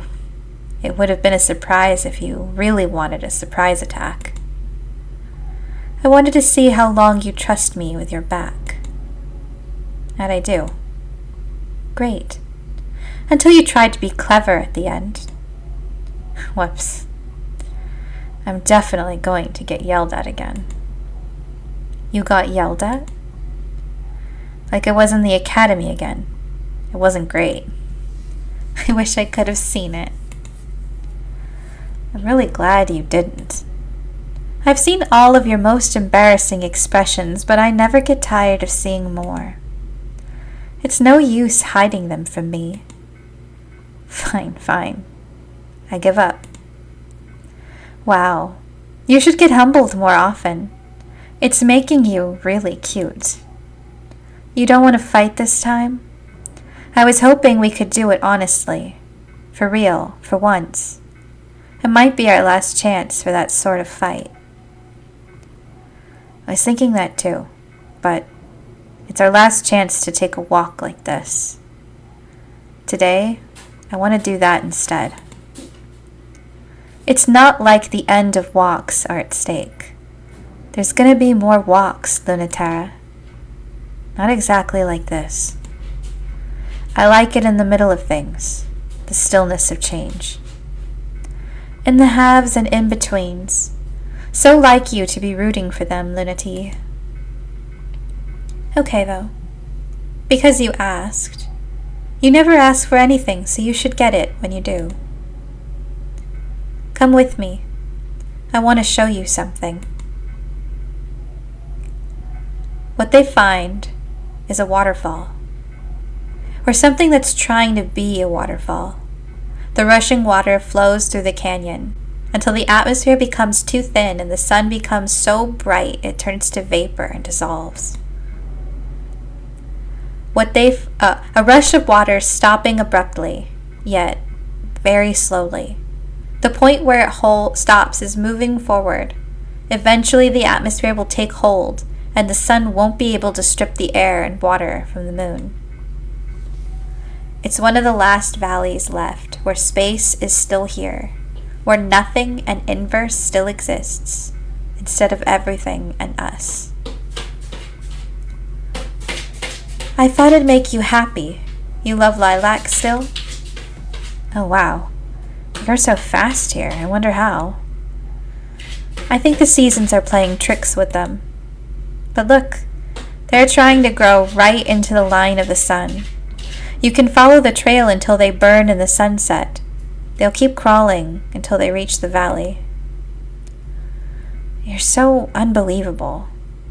Humans can overcome even this. Do sights like this still make you feel kind of sad? A little. But humans still deserve it, so I can't stay upset. This won't be the moon anymore, but part of the earth. And I want to hold the human and the alien together. We'll lose something if we don't. I wish it could be in that middle place forever. We grasp for something new, but we lose everything we touch. I just want lilacs and a home, a space with a room for us, wherever that is.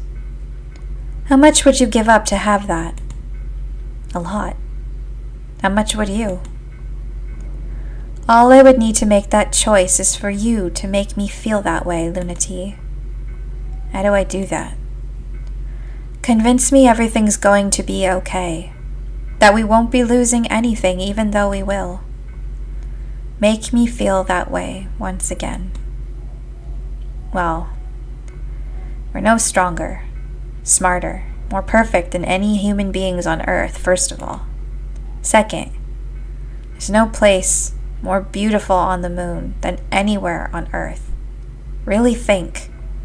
Nothing else in the universe looks that different. Pumpkin. That beautiful, that incredible. Third, touching ship to ship isn't any different than touching body to body. We can speak that same language with just our own flesh. It's just a metaphor anyway. You can be human anywhere. That we did it up in space just means that we can do it back on Earth too. We know the language. First, we never should have been allowed to grow up like we did here back on Earth. Second, space is cool. Third, giant robots are impossibly cool, and nothing you can possibly say will change that. We're all we have. The world made me awful, and I had to fight so hard just to be provisionally recognized as human. So I don't know why I miss it so bad. I wish you could tell me. My standards probably are bad. This part will sound stupid, but I don't want to believe we couldn't also be happy on Earth. No matter how good the future is, that our happiness isn't that fragile. You know, you say you have very little faith, but I think you have more than me. You don't want to give up. You have so much faith you want to keep going even if you believe it's totally pointless. You're obscenely stubborn. Things could be much different. You and me especially. We're very lucky. If we had been born in space, we would have been even luckier. But you only get so much. I worry about what we would be like if that hadn't happened. For me or for you. If what hadn't happened. Would it have taken us even longer? I already feel like I became a person too old. Would we spend out our lives without ever... Luna. We'd have found another way. Somehow. In Earth or space, no one is ever born whole. We got there eventually, didn't we? I think so too. So I'd like to believe that no matter what, we could live and be happy. Even in mortal bodies, on our boring, awful home. I mean, they can't undo what we have done. When they take us back, they will have to make us part of them. Isn't that the simplest, sneakiest way to get everything we always wanted? You really make me believe sometimes, Luna-Terra. Giant robots are still really cool, though. Oh, I tried. Maybe it worked. It might be too late, but maybe it convinced me. You know I trust you, even when I can't. Come on. Let's go smell the flowers. I want to touch them. I want to see if they're as pretty as I remember from Earth.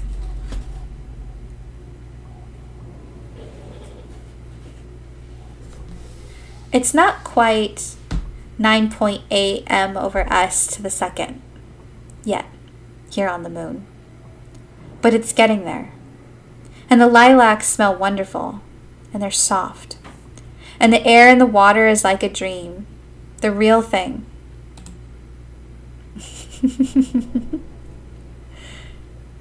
You're really warm. You're really cold. Still, you're right. Skin to skin isn't ship to ship, but it's nice too.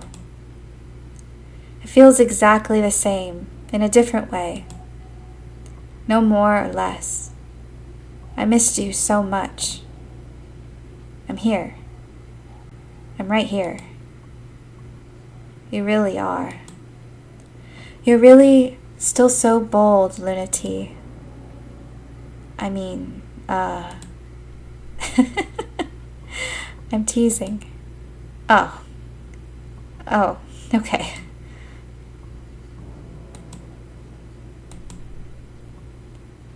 But that doesn't mean I'm also not offering.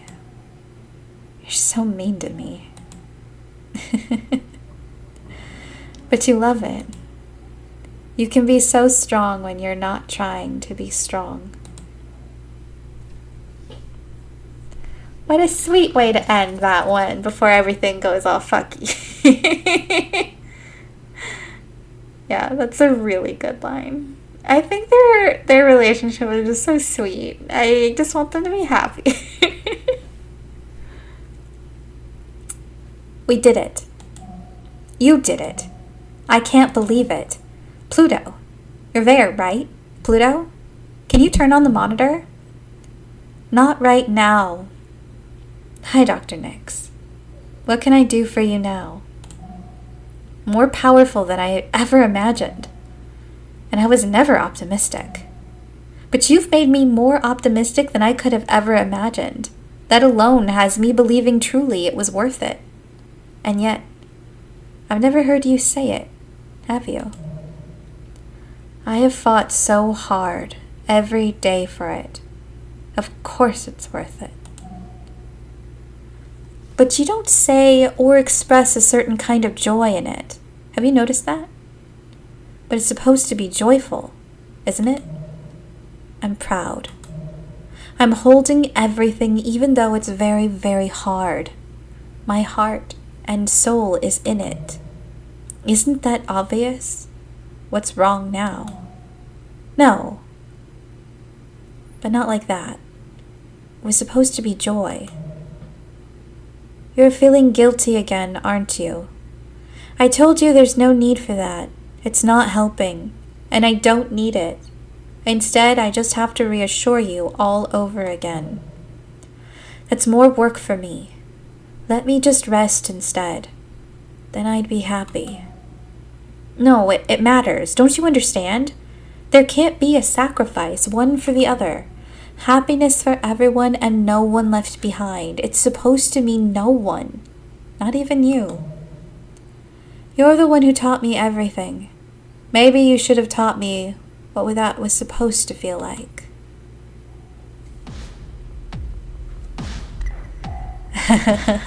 Maybe just a little bit.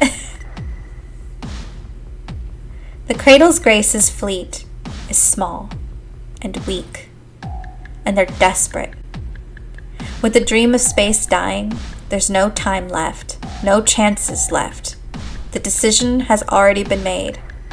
Humans don't need space. It's one thing to go home, another to leave forever. Both of those are just up to those of us in space. Neither of those require the strength to pull humanity from its cradle. That's a strength that no one has, and no one should even pretend they have the strength for it.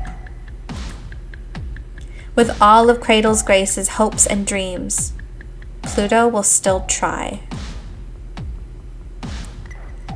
The pilots bow out as the conclusion of the conflict becomes evident.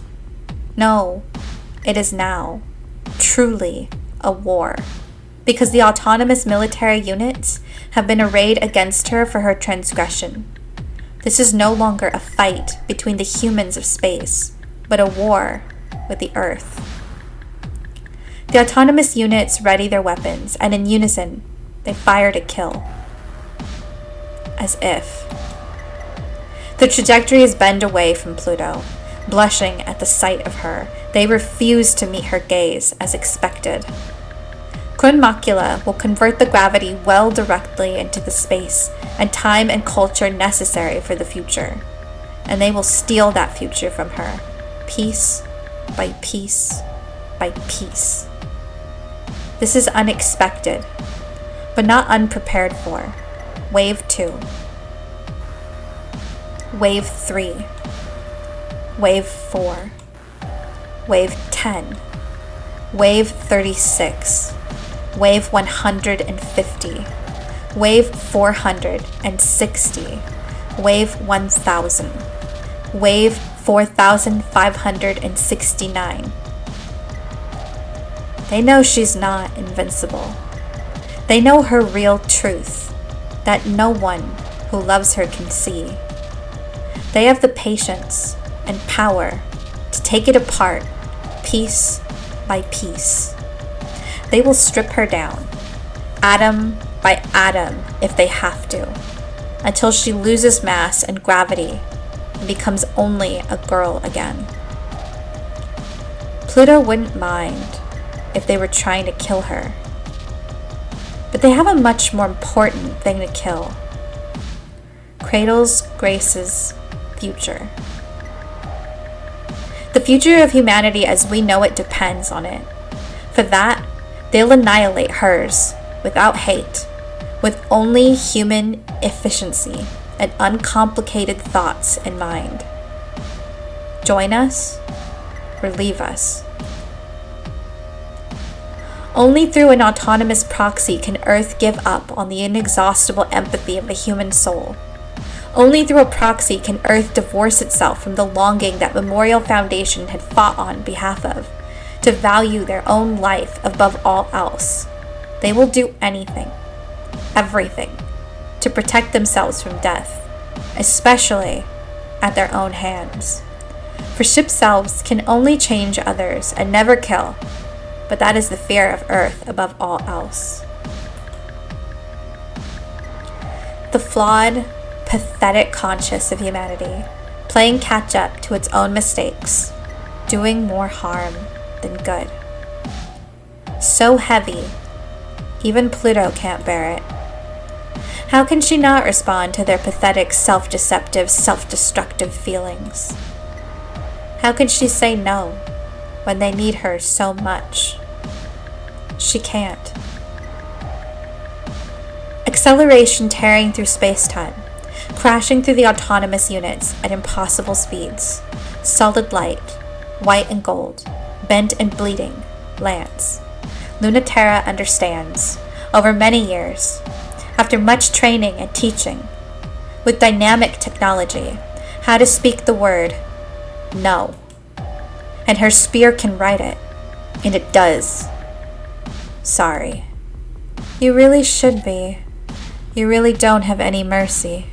You really need to learn how to hold other people's feelings. Sorry for not knowing a better way to do it. But I'm not sorry for doing it. I don't care how they feel. I just care about you. The autonomous units fall into disarray. They don't know how to match her speed.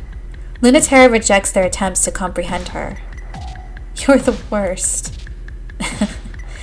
What am I going to do with you? I didn't even want you to do that. Sorry, I did what I wanted to. You do the same for me, even in my foolish future. If they can pull on her empathy for Earth, they can also tug her desire to be free. And celestial mechanics has so many ways. This one is called eversion impulse. Iapetus despises fighting. He never wanted to develop the ship selves. He would prefer a simpler and less vulgar solution that didn't require bodies at all of any kind. He's the first betrayer of celestial mechanics' dream for a new kind of body. But he understood it, because everyone can understand the dream to leave these bodies. And that was the name he gave to the instinct that drives humans to abandon what is for what could be. The inside-out impulse. There's still time for his masterwork. Pluto can be that linchpin if she's pushed far enough, and the gravity well's Schwarzschild radius expands to the point at which she cannot escape. Past the limit at which point humans can no longer exchange information. Past the limit by which it becomes impossible to regard each other as human. Iapetus loves win-win scenarios. Humanity's discarded children will be free of their obligations to be human. Humanity will have a physical, unified enemy to chase through their pursuit of space. And Iapetus will have sown the seeds of a single binding unified culture theory. A white void that will bend the universe to a single set of physical laws. A simple process of autonomous drones injecting degenerate mass into the gravity well is all that is necessary, as long as Iapetus holds Pluto off personally in his Luna-Terra. He even has a plan for Saturn, should she choose just this moment to betray him. A perfect plan. Like deactivating my access permissions remotely through a back door, overwhelming me with the mass production String of Pearls series, everting my gravity reactor through the Luna-Terra's albedo separation system. Oh, and even more plans than that? You're really so predictable. Alert. Attempting backdoor access to ship salve string of pearls. Of course you'd have a solution for every contingency. Error.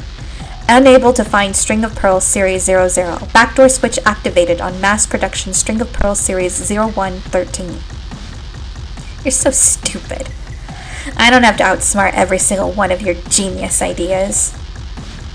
Sortie orders are fielded for string of pearls series 0113. Luna-Terra is designated as their primary target. Just one of them should be enough, but I really thought you deserved their full attention. Hey Pluto, unlike LT, I'm not even the slightest bit sorry. It is extremely dumb to fight for a stupid future all by yourself. So thank me, from the bottom of your heart, for coming to believe in it with you. Praise me for obeying what you never asked me to do. Love me for believing in you. Of course. I really, really do. All my love and thanks and praise is for you.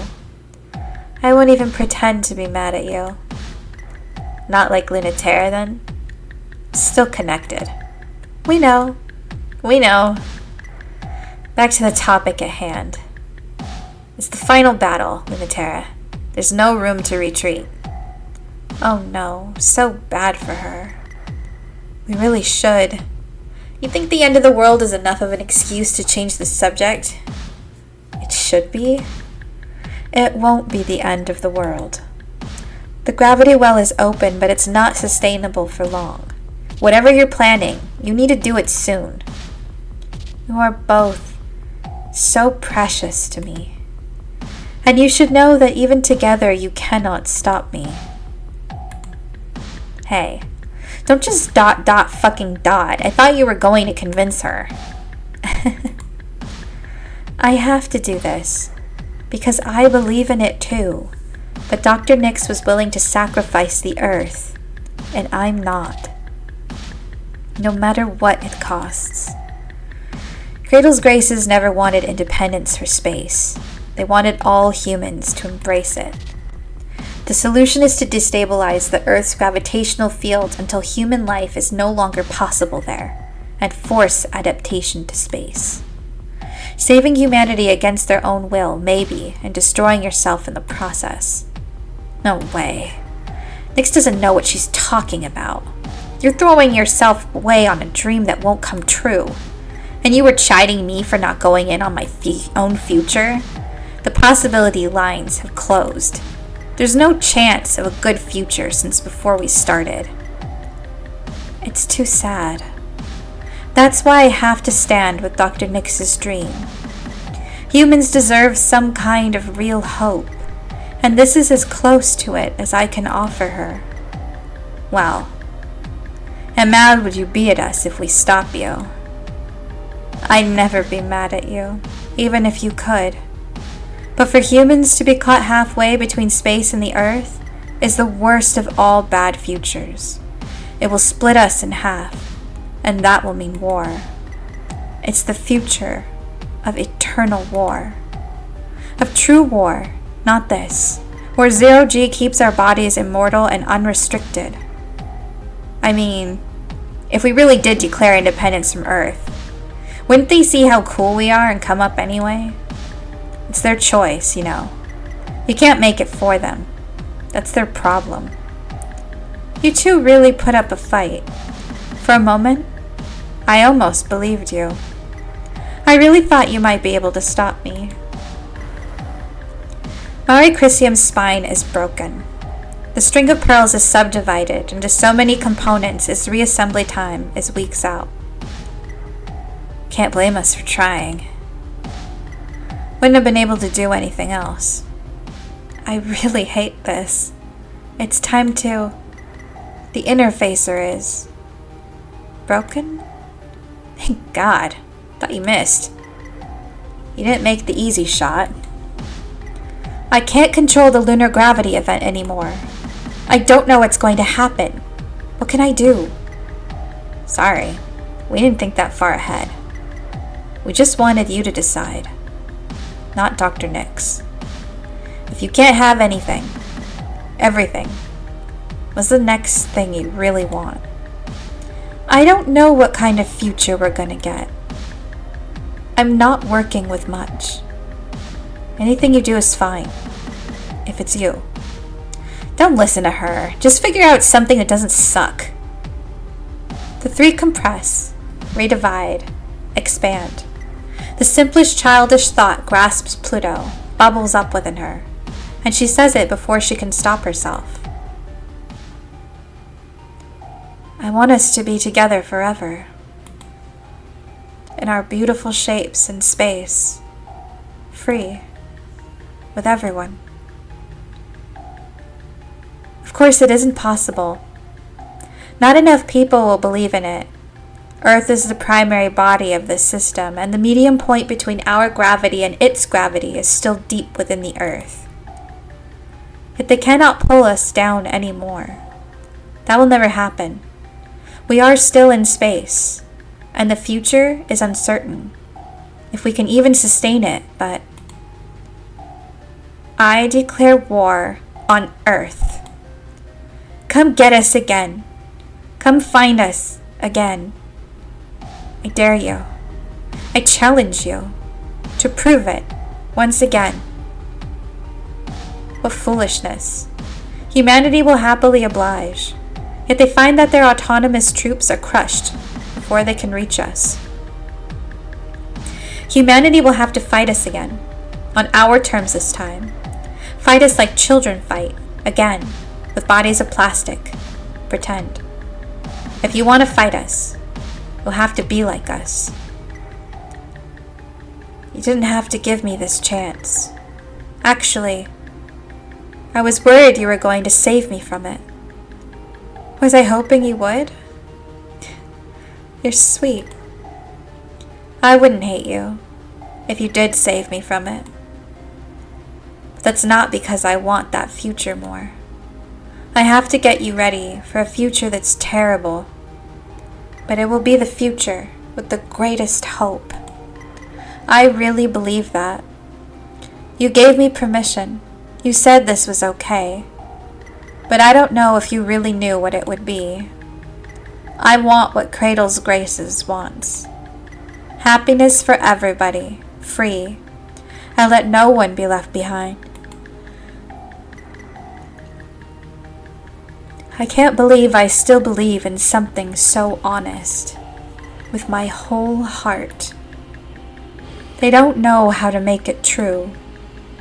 I don't know how to make it perfect, but I know a way to try, with you. It's just that loving you makes me so stupid. I just can't help it.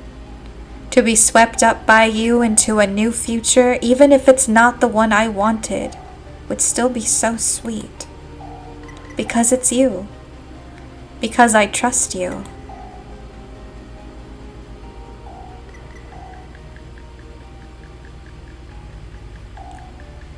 There might still be more today. Let's bet against that. I'm tired. They'll catch us off guard. So stay in your ship self. You want to laze around still in your ship? Why not? Does it feel as nice? It's different, but it's better. You can't feel anything. You've still got a lot to learn, Ace. Maybe I do. Let Pluto teach you. I'm taking a nap. Nah. You're helping. I'm tired. Shut up. So she says. But when she stretches out on the yellow-red carpet of Venus's jungles, she doesn't go so instantly to sleep. There's room for both of them on Pluto's lap, which is an advantage of living in your ship self. You can do things that you normally couldn't, even if other things are harder. Harder doesn't mean impossible. It just means you have to work for it, to figure out how to make it real, learning a new language that your new body speaks. Moments like these are rare, since we began a war against Earth, though we're quick to remind each other it's not really a war, the way that war used to be. Not the hard clash of steel and lead, but the pliant pressure of plastic and light. Venus's heat melts their metal before they can make it here. When Earth wants to fight, they have to send softer bodies after us. The punishment we deserved for being unable to reconcile is this half-real solar system. The forests are still struggling on Mars, but we're trying hard, and the jungles of Venus are growing so nicely, except they're too wild to give us room. The silicate mosses that grow along the rings of Saturn allow for a very fragile, delicate sort of life. We love these places anyway. They're becoming more and more like home. All we need are more of us. And they come, descending in waves trying to take us back. We beat them back every time, and sometimes one or two look around and decide, I'd rather stay here. And then there's more of us. Sometimes they succeed and take one of us back home. That's just as fine with us. We should go where we wish, live as we wish, and if our sisters get taken home, they bring a small part of us back to the earth. That can't go unchanged. Like Pluto always said, this future no one wanted is the only future that leads somewhere. A future she couldn't hold, and still can't hold, but she doesn't need to. We are holding it with her. We are holding it together, all together. We can hold this future. Earth isn't ready to accept us, and we're not ready to forgive Earth. That's okay. We don't have to be. Let's just fight about it. Let's fuck over it. Let's break up and get back together again over it. If we lose on the terms we set, and that proves our point, so haha, we win. If you hate that logic, you think it's stupid, come over here and mess me up about it. Come here and make out with me about it.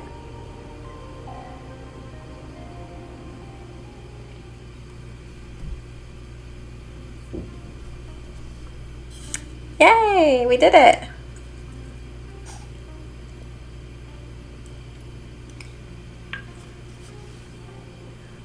A very Devil Neptune sort of plan. The aggressive, coercive force liberation. Yeah. The contrasting ourselves. It was so cute. It was very like Yoshi or Paper Mario, like, or even like flashbacks in Mario Galaxy, like that children's crayon drawing, which just shows like how divided Pluto is. The like hardened soldier leader, the strong one, but also inside she's still like that kid that just wanted friends and wanted to be happy. It did feel like breaking the fourth wall. It felt very much like telling the player you could keep trying and get a different future. That's my favorite ending, to be honest. Aw, Pluto is so baby. Just that simplistic, childish, I love you and want us to be together forever. It was just such a sweet and earnest wish. It was like such an honest, like, this is my most selfish wish, but it is the truest wish to me. It's so good. Alright, so that's 2 endings. I like them both a lot. They're different kinds of endings. But they were both very good. Let's see, it's 10:40. I at least want to meet the new cast and maybe do one day if I can make it. But at least one scene from Luna-Terra. Not my favorite, the one I personally want, but it is the one I think has the most actual hope.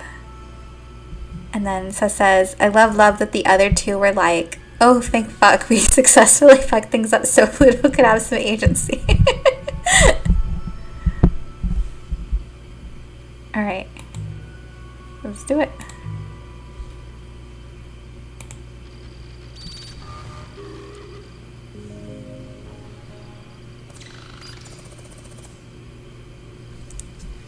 From the Division of Existential Safety, Conflict-Enabled Ship Self, Archetype Model, First Flight, July 16th, 1969.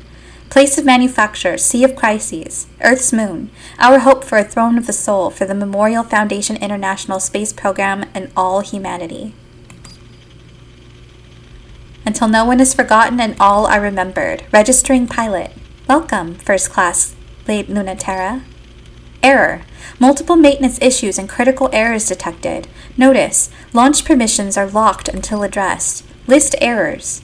Maintenance errors.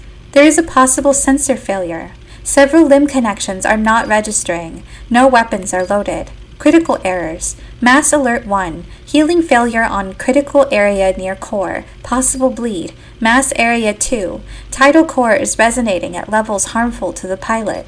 Ready manual firmware update. Running. Upgrades detected. Syncing. Accepted manual internal mechanism firmware update. Switched ammunition to conceptual mode. Custom sensors loaded. Dynamic limb optimization loaded. 1981.1.7. Weapon loadout drivers loaded. Details mass alert 1. I bleed 2. Recording derived from the data burn 4-dimensionally into the wound. Suffered by this unit almost 1 year ago. Wound self-generated by forced overloading tearing the core open during sustained conflict in the Mars Ares regression campaign. All critical systems have naturally healed, yet the wound continues to bleed into space. Fuel efficiency lowered, healing speed reduced. Tidal reactor speed cannot be regulated, leading to possibility of overload and increased pilot strain. It is strongly recommended that you seek the assistance of a full maintenance team. A lack of understanding of the full effects of gravitational conflict on the human gestalt means that this computer cannot provide adequate instruction on therapeutic measures. Permanently disable mass alert 1. Really? Ignore? Yes. Provide reason? I can handle it. Automatic scan alerts show that this may not be a very good reason. Would you like to provide another? No. Mass alert 1 disabled. Detailed. Mass alert 2. Tidal reactor has had unauthorized modification that is causing an unsustainable chain reaction. Notice, this ship is not equipped to handle prolonged operation at this capacity.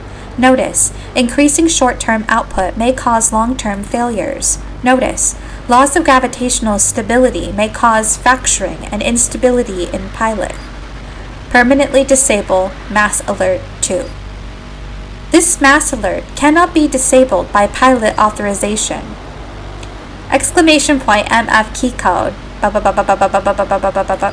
Alert disabled. For record-keeping purposes, please input the reason. I'm fine. Ship self Mare Crisium is in spacefaring condition. You are cleared to launch. Disable launcher OS and engage catapult. All controls given to pilot. There's a message for you. Cancel. Refused. This message will be automatically played.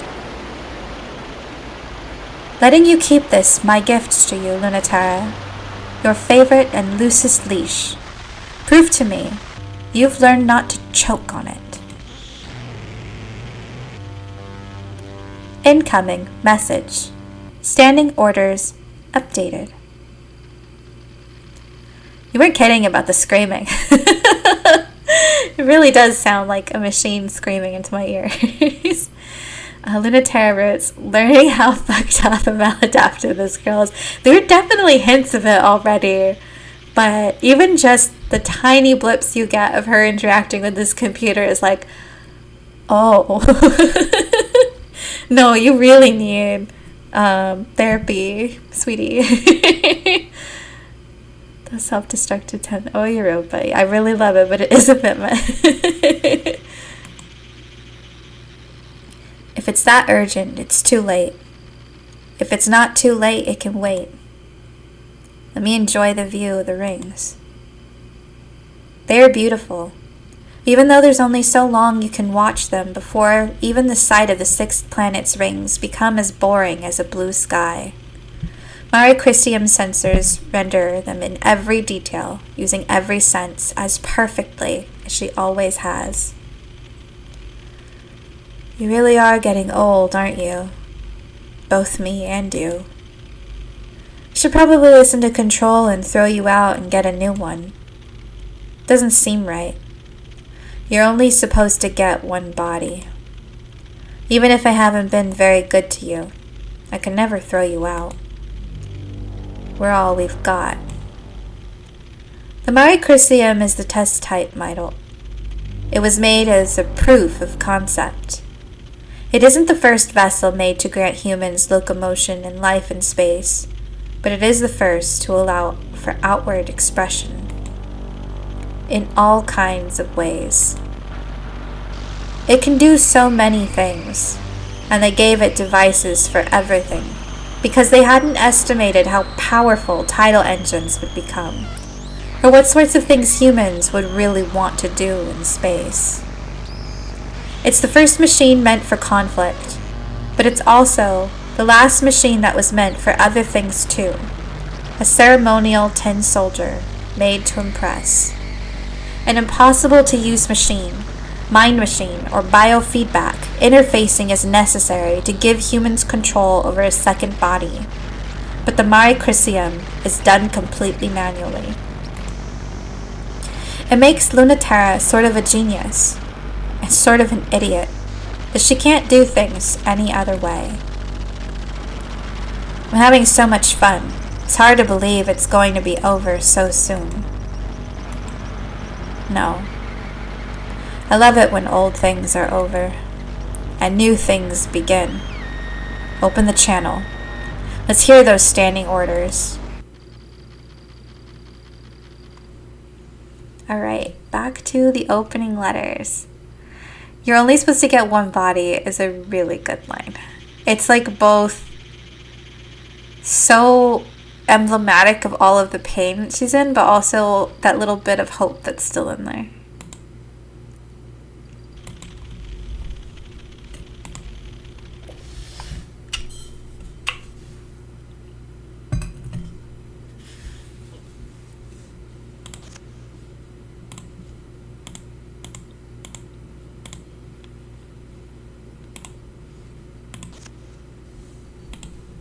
That's so much mail. We're popular.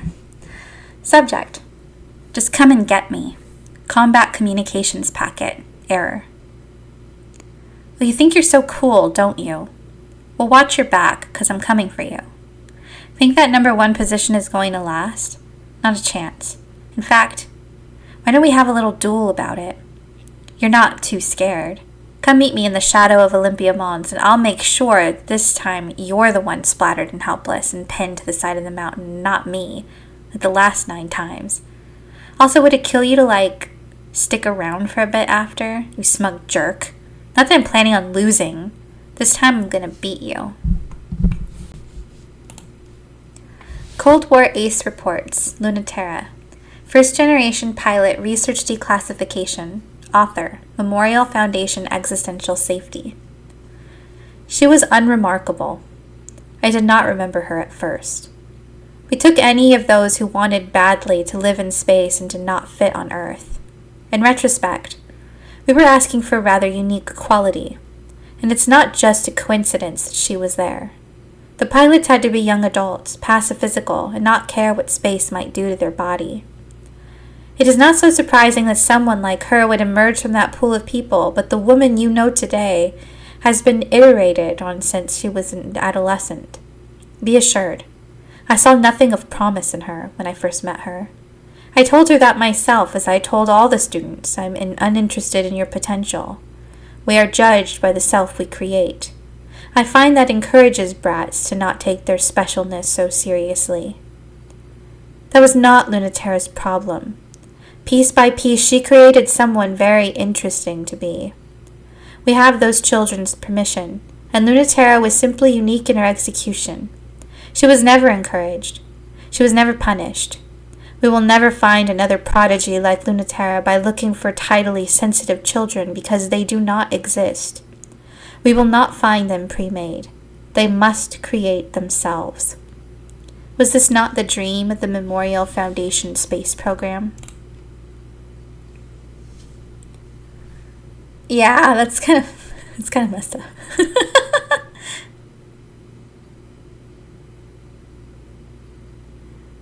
A justification for return. Memorial Foundation Declaration of Intent. Generation Emissary Halamede. Earth is not the sphere of our home planet.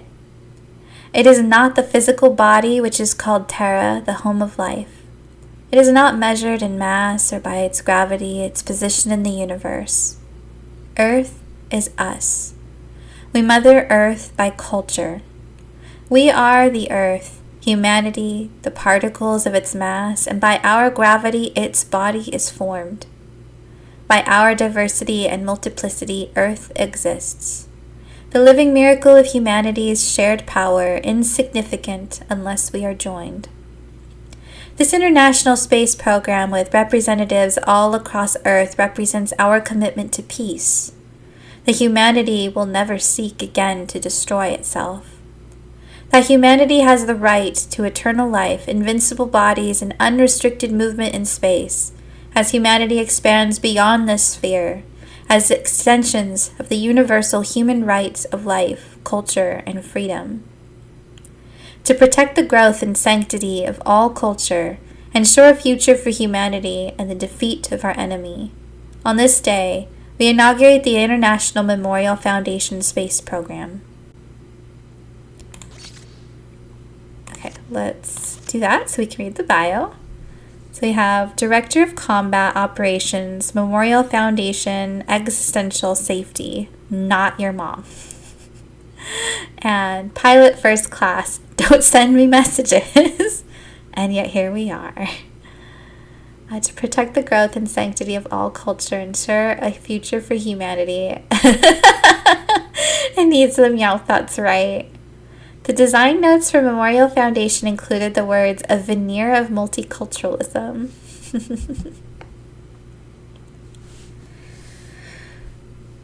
So you really have betrayed us, haven't you? I've never betrayed anyone in my entire life.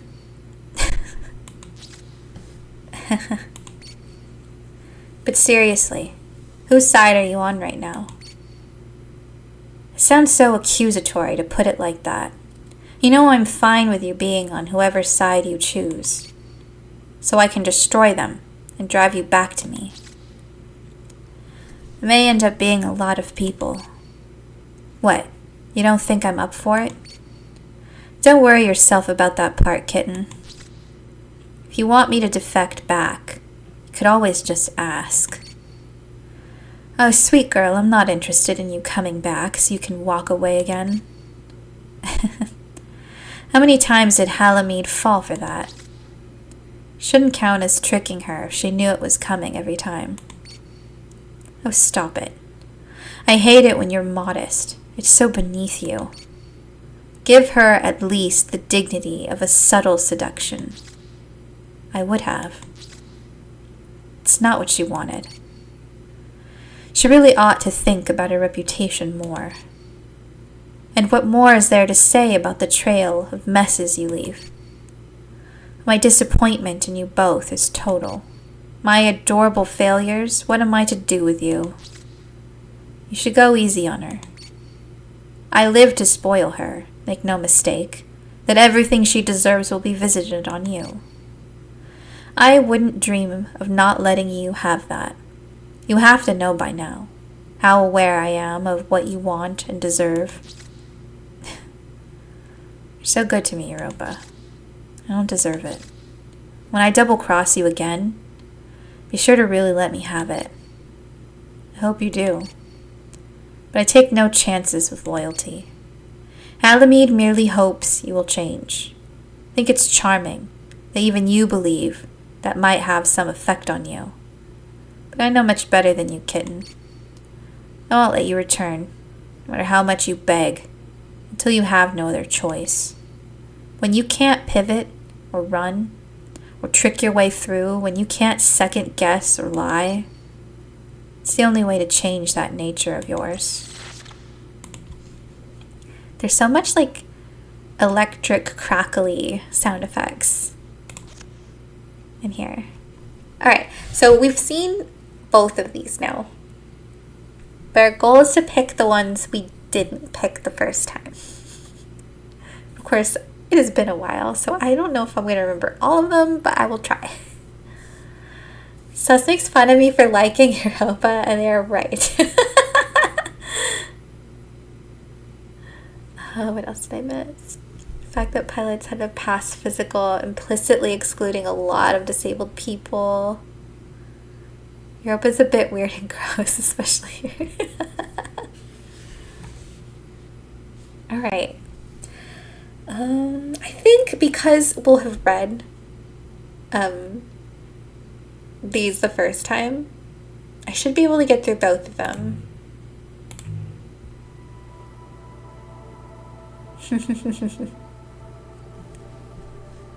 What's going on? You've been pestering me with orders, so what's the sudden holdup?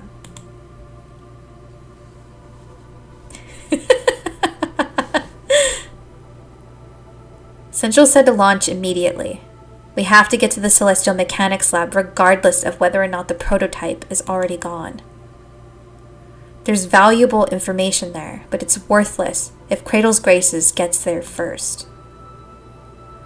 Have some patience, Luna-Terra.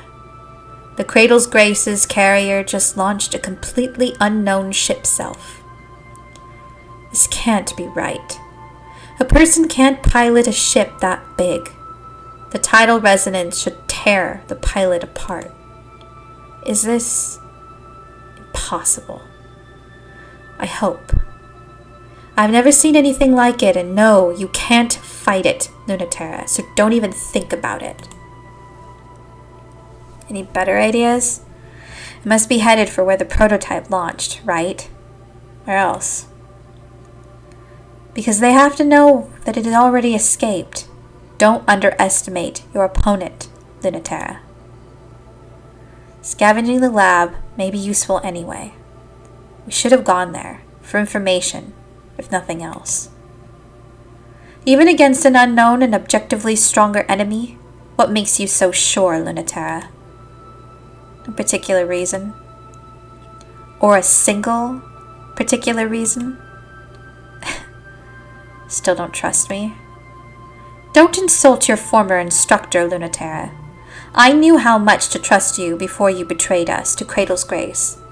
My opinion hasn't changed because we welcomed you back into the fold. My best pilot and worst student. You've never been predictable except in your consistency for trouble, but it's a reliable metric. You're right. You know me. So if you're worried, don't have to let me have free rein like this. Since you were a kid, from your earliest academy days, you've never been able to look in my eyes and lie. You only got away with anything by keeping your mouth shut. Very unlike Pluto, the hope of Cradle's Graces. She could lie right to my face with a smile if she thought it was for the best. Pluto exceeded the wildest expectations of the pilot program, so much so that it was decommissioned in part because of her. If Celestial Mechanics have successfully built a monster that can withstand her, this engagement will end in disaster. And that is much more terrifying than this machine you're so eager to fight. That concerns me far more than you betraying us or fighting a battle you can't possibly win. I don't think any of you really understood what you were doing. Pluto is unreal. She's far more overwhelming than any of you understood. If that ship is unworthy of Pluto, it's going to be torn apart under the pressure of her, not the other way around. Pluto is the only real human being. No wonder she feels so alien when she looks at us. You want me to let you take an impossibly dangerous mission because you think you can save our enemy? What can I say to that? Maybe she can teach you the lesson I can't.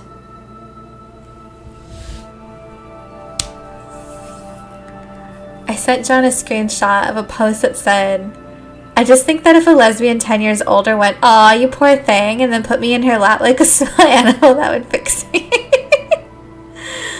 Scary robot. No, you don't get it. Pluto is best, girl. I mean, is she wrong? Okay, I think a lot of this language is going to be similar to what I've read before, right? Or is there going to be more significant differences?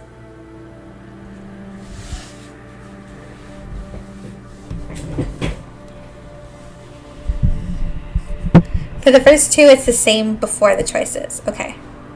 So I'm going to reread it in silent, sustained reading to save my voice. And then once we get to the choice, we'll start reading it.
I feel like I could say that about almost every scene, every song. This was a great track. And it would never be wrong.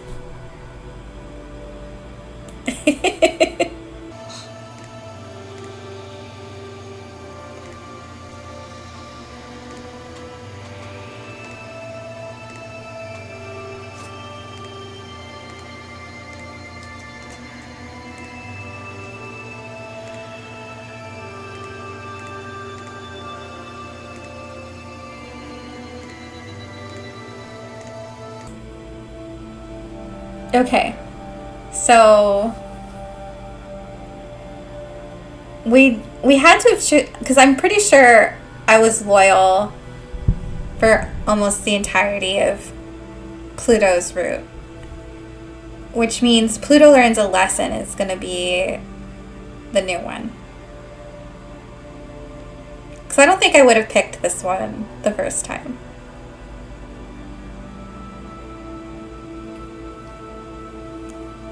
I think you only did the last. Yeah, I'm pretty sure that's accurate.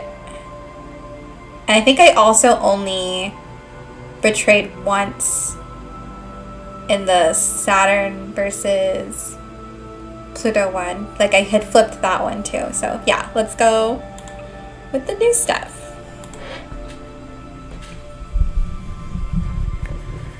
What's it gonna be, Luna-T? Oh, right. You never want to make the first move.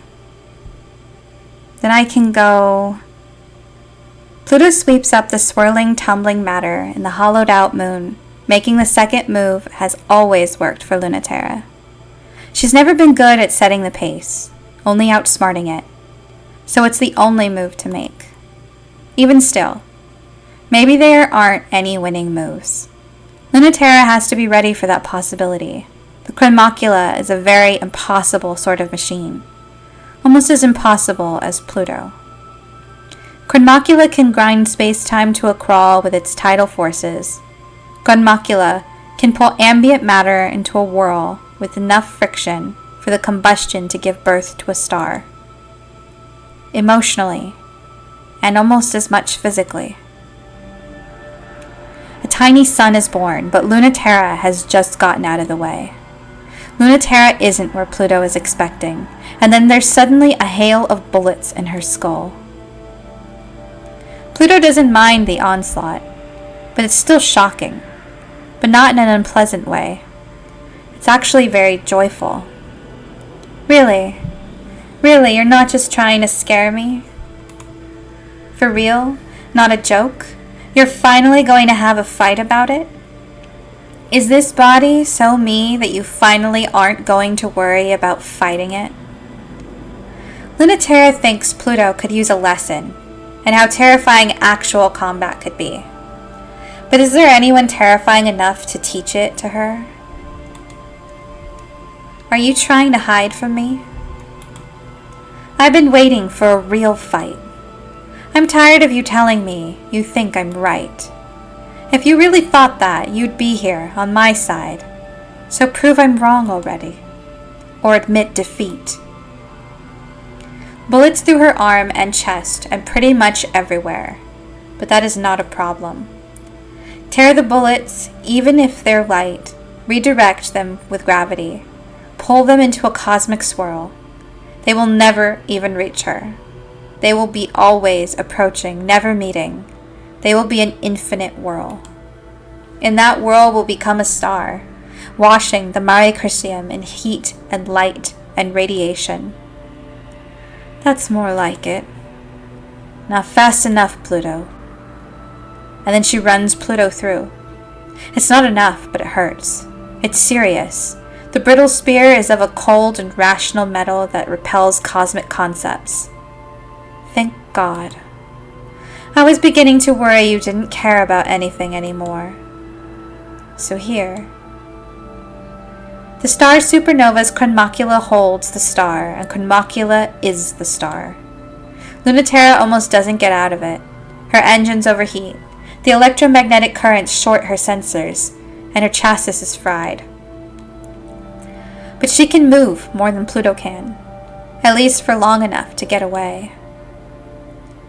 But I'm still ahead of you. Now I know why everyone hates you so much. You're no fun to fight with at all. Are you kidding? Like you fight fair. Now that I know what you're really like, I'm not going to accept anything less. I don't want to do that again. Well, too bad. Whose fault is that? Yeah. I know. And oh boy, will they fight some more.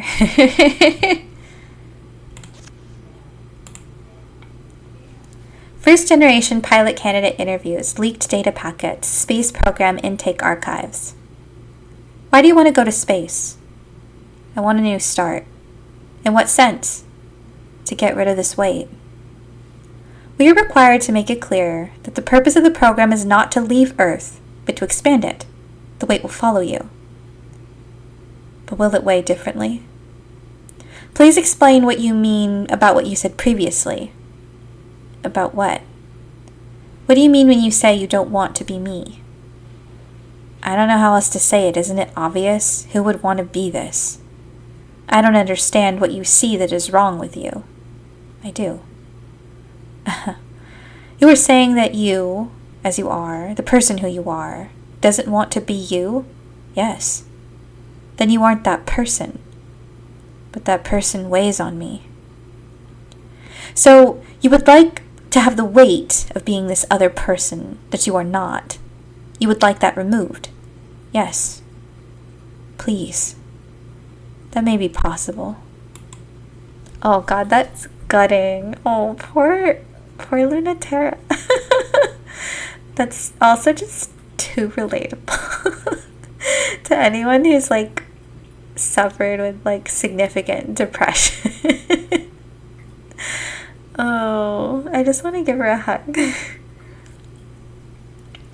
Subject: Pilot Program Progress. Memorial Foundation Executive Committee Annual Report. Training Director Europa. The Cold War is looking bleak. The threat from space is more flimsy, translucent, inscrutable. When once it was so strong that all of humanity feared it, existential threats on Earth are more pernicious than ever, and the scouts are not keeping up. It has become difficult to argue against the possibility that the scouting program has done more harm than good, and that goes just as much, if not more so, for the pilot program. Historically, death has always invited the enemy here in its greatest strength. Humans can't resist killing each other long enough to protect themselves from the existential threat. It is easy to make this argument, but we have had little success with it. No matter how celebrated the slogan is, and no matter how many governments and leaders profess to live by it, the simple fact remains. The existential threat can never be as powerful as we are. Humans will always pose a greater threat to other humans than the existential threats will. It will always be the easier for humanity to eliminate the threat by killing their own than by fighting the threat directly.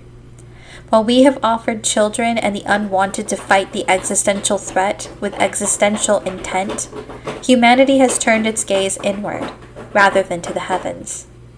Not even strong enough to pierce the atmosphere without burning, the existential threat can no longer be labeled as such.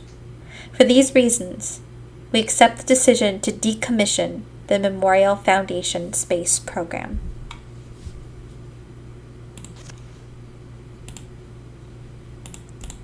Because I always forget to do this.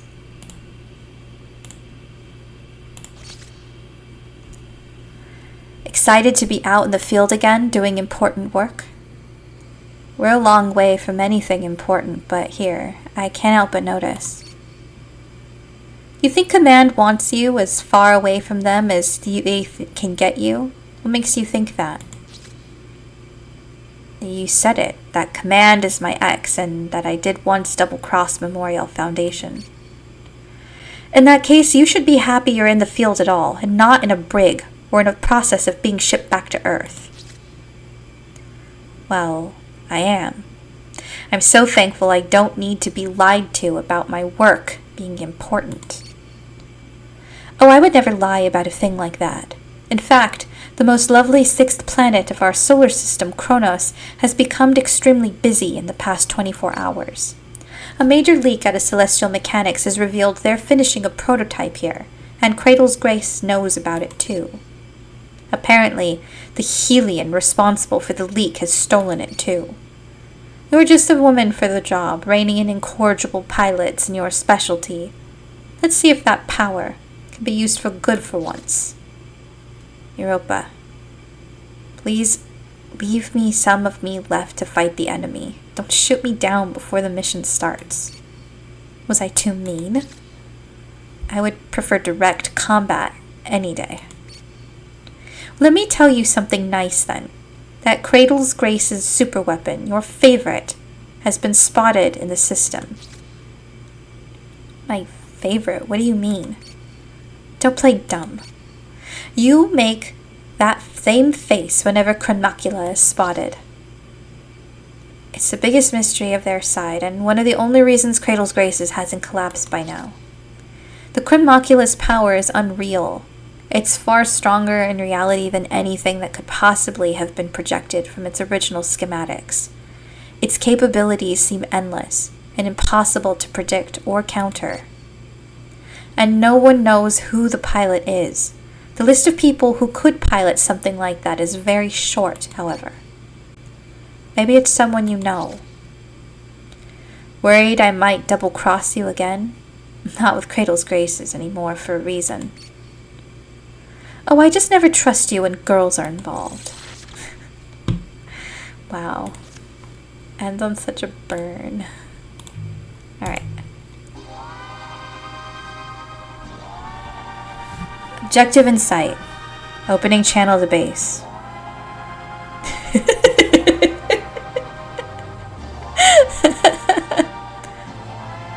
Captain, I'm bored. Captain, this sucks. Well, you heard them, Europa. Tell those idiots to be careful what they wish for, because the mission parameters have changed.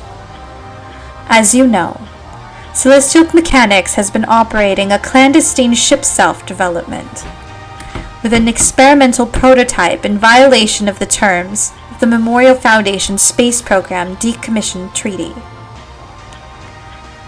We're on a top-secret surprise attack to take out the last operational shipyard, and make sure we never have to find out what Celestial Mechanics has been planning to do with it. It couldn't be more obvious what happened. Go ahead and brief me anyway. No points for guessing. The prototype already launched, rendering most of the base inoperable. We lost contact almost instantly. Find it before it leaves Kronos' gravitational field. Oh great, what a pain. Weren't you just bored? There's no way to find it. It's as good as gone. There is a chance that the ship self is still nearby, so get to work. Yeah, this is Bravo. Evade now. Now. I've got nothing, Cap. Bubblegum pink electricity sparks off the ice and dust of the inner ring like a lightning bolt, and through his ship self, he doesn't even get the slightest chance. Captain Maiden. Don't listen, and you don't have any right to complain. Right, Europa? What a callous attitude you have. Who did you learn that from? The best? Preparing to engage. I wish Europa would stop sending me boys who can't control themselves. Having fun dismantling my escorts?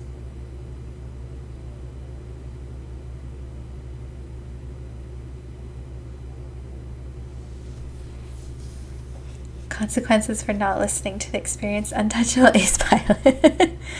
These pilots play a very vital role in the story, showing that Saturn's boys can't pilot was just being an ass to Mercury.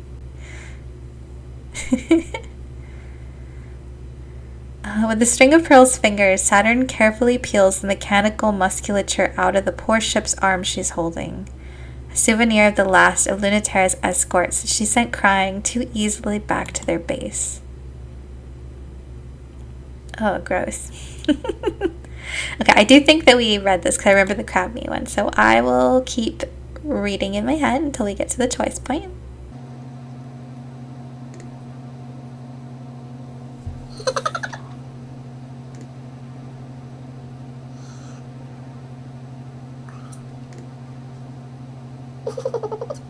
She found him.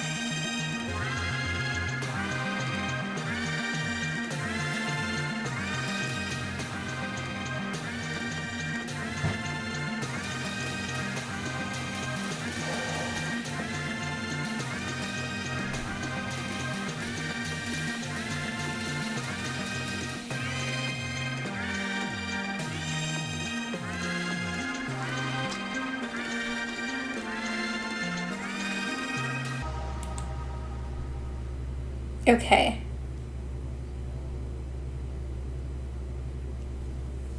Betrayal time. Okay, thank you for filling in what I already did. So it's more fun if they do and Saturn gets embarrassed, or it's more fun if they don't and Luna-Terra gets owned. So that means last time I picked it's more fun if they do. Correct?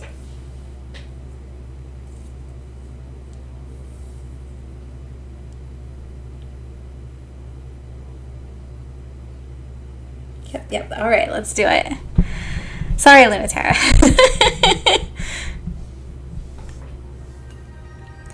I'm impressed. Most people would be nervous to have a knife this near their throat.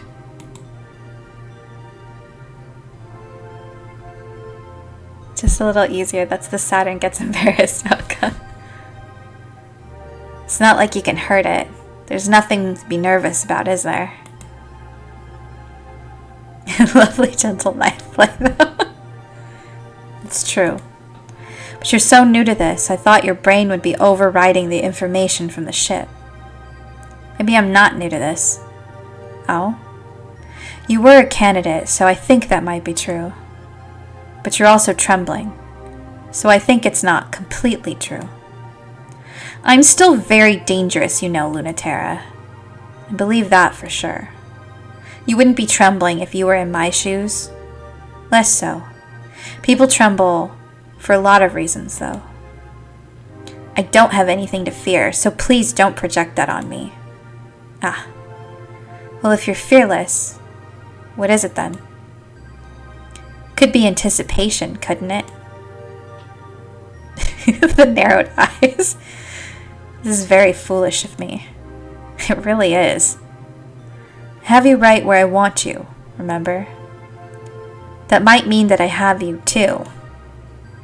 Your claws are twitching. Thought we promised not to trust each other. I still don't. Then you must really like living dangerously if you're still helping me.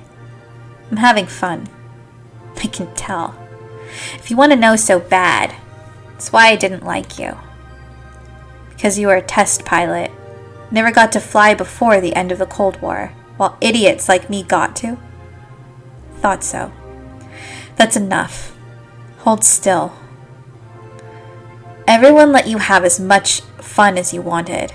You were a real huge jerk. I was always jealous of that.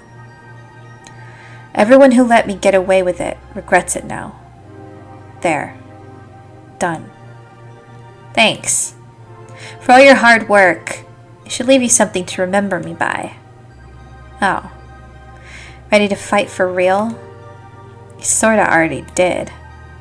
And Saturn has left a claw scratch of hot pink poison seeping in Mare Crisium's thigh. How's that? Finally did get a hit on you. Good job. They break away, rocketing. Just a little love bite. Pay me back for it next time. Trust me, I will. That was so short.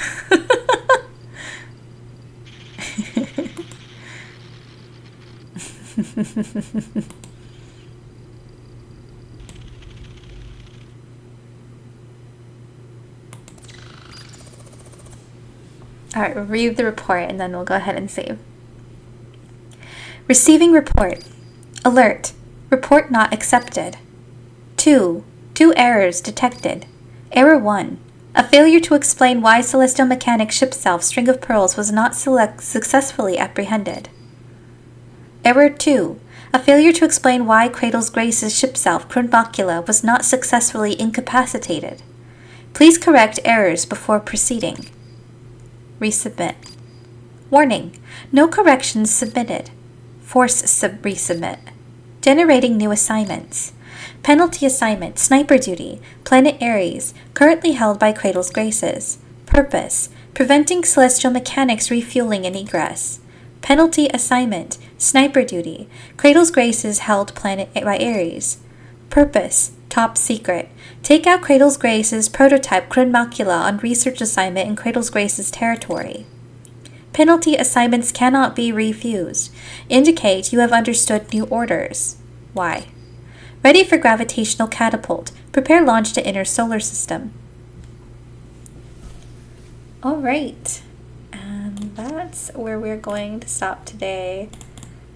I'm really enjoying getting to know Luna-Terra in this route. I think it's going to be really fascinating to play through the rest of it. But I am sleepy. So let's switch windows. Catch up and chat a bit.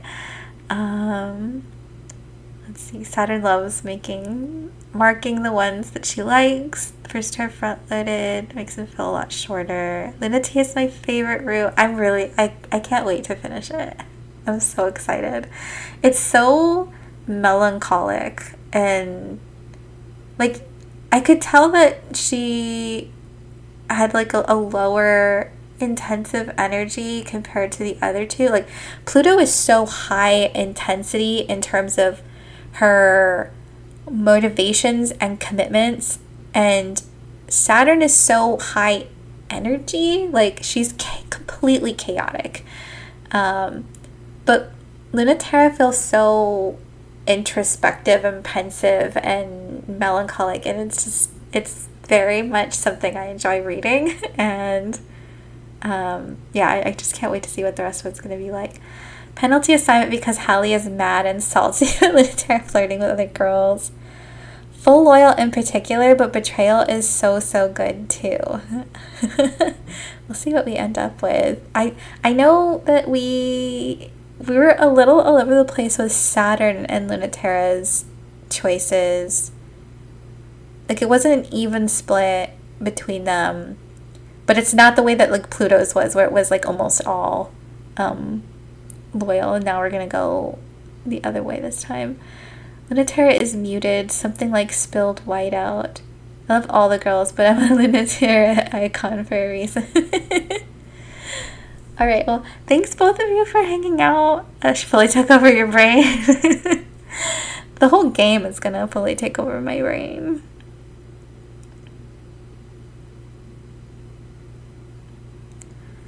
I'm definitely going to be thinking about a lot of the Pluto ending. There's so many lines in the conclusion of that are gonna stick with me. So I'm really happy with it. I can't wait to see the third ending that we end up getting, which probably Thursday, because I have a prior commitment tomorrow. But I do want to come back. I don't want to wait a whole week to get to the next route. So probably Thursday, maybe Friday. Glad I could catch the stream. Worst girls, brain poison, good, interesting esotericism, and philosophy and queerness to think about. Yeah, absolutely. I'm still thinking about how some people don't read the emails, and I'm still just so confused by that. Because it feels like you're missing so much of the game if you don't read that. And it is that philosophy stuff. But the philosophy is like so intrinsic to the choices that are being made.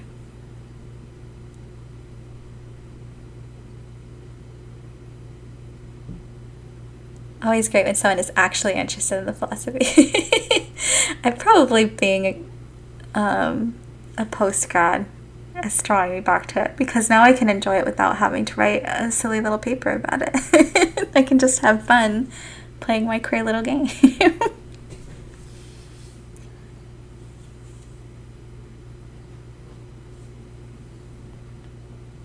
Okay, I'm sleepy though. So I'm gonna go to bed now. Thanks, Sus and John, for hanging out, and I'll see you probably later this week when we finish this out.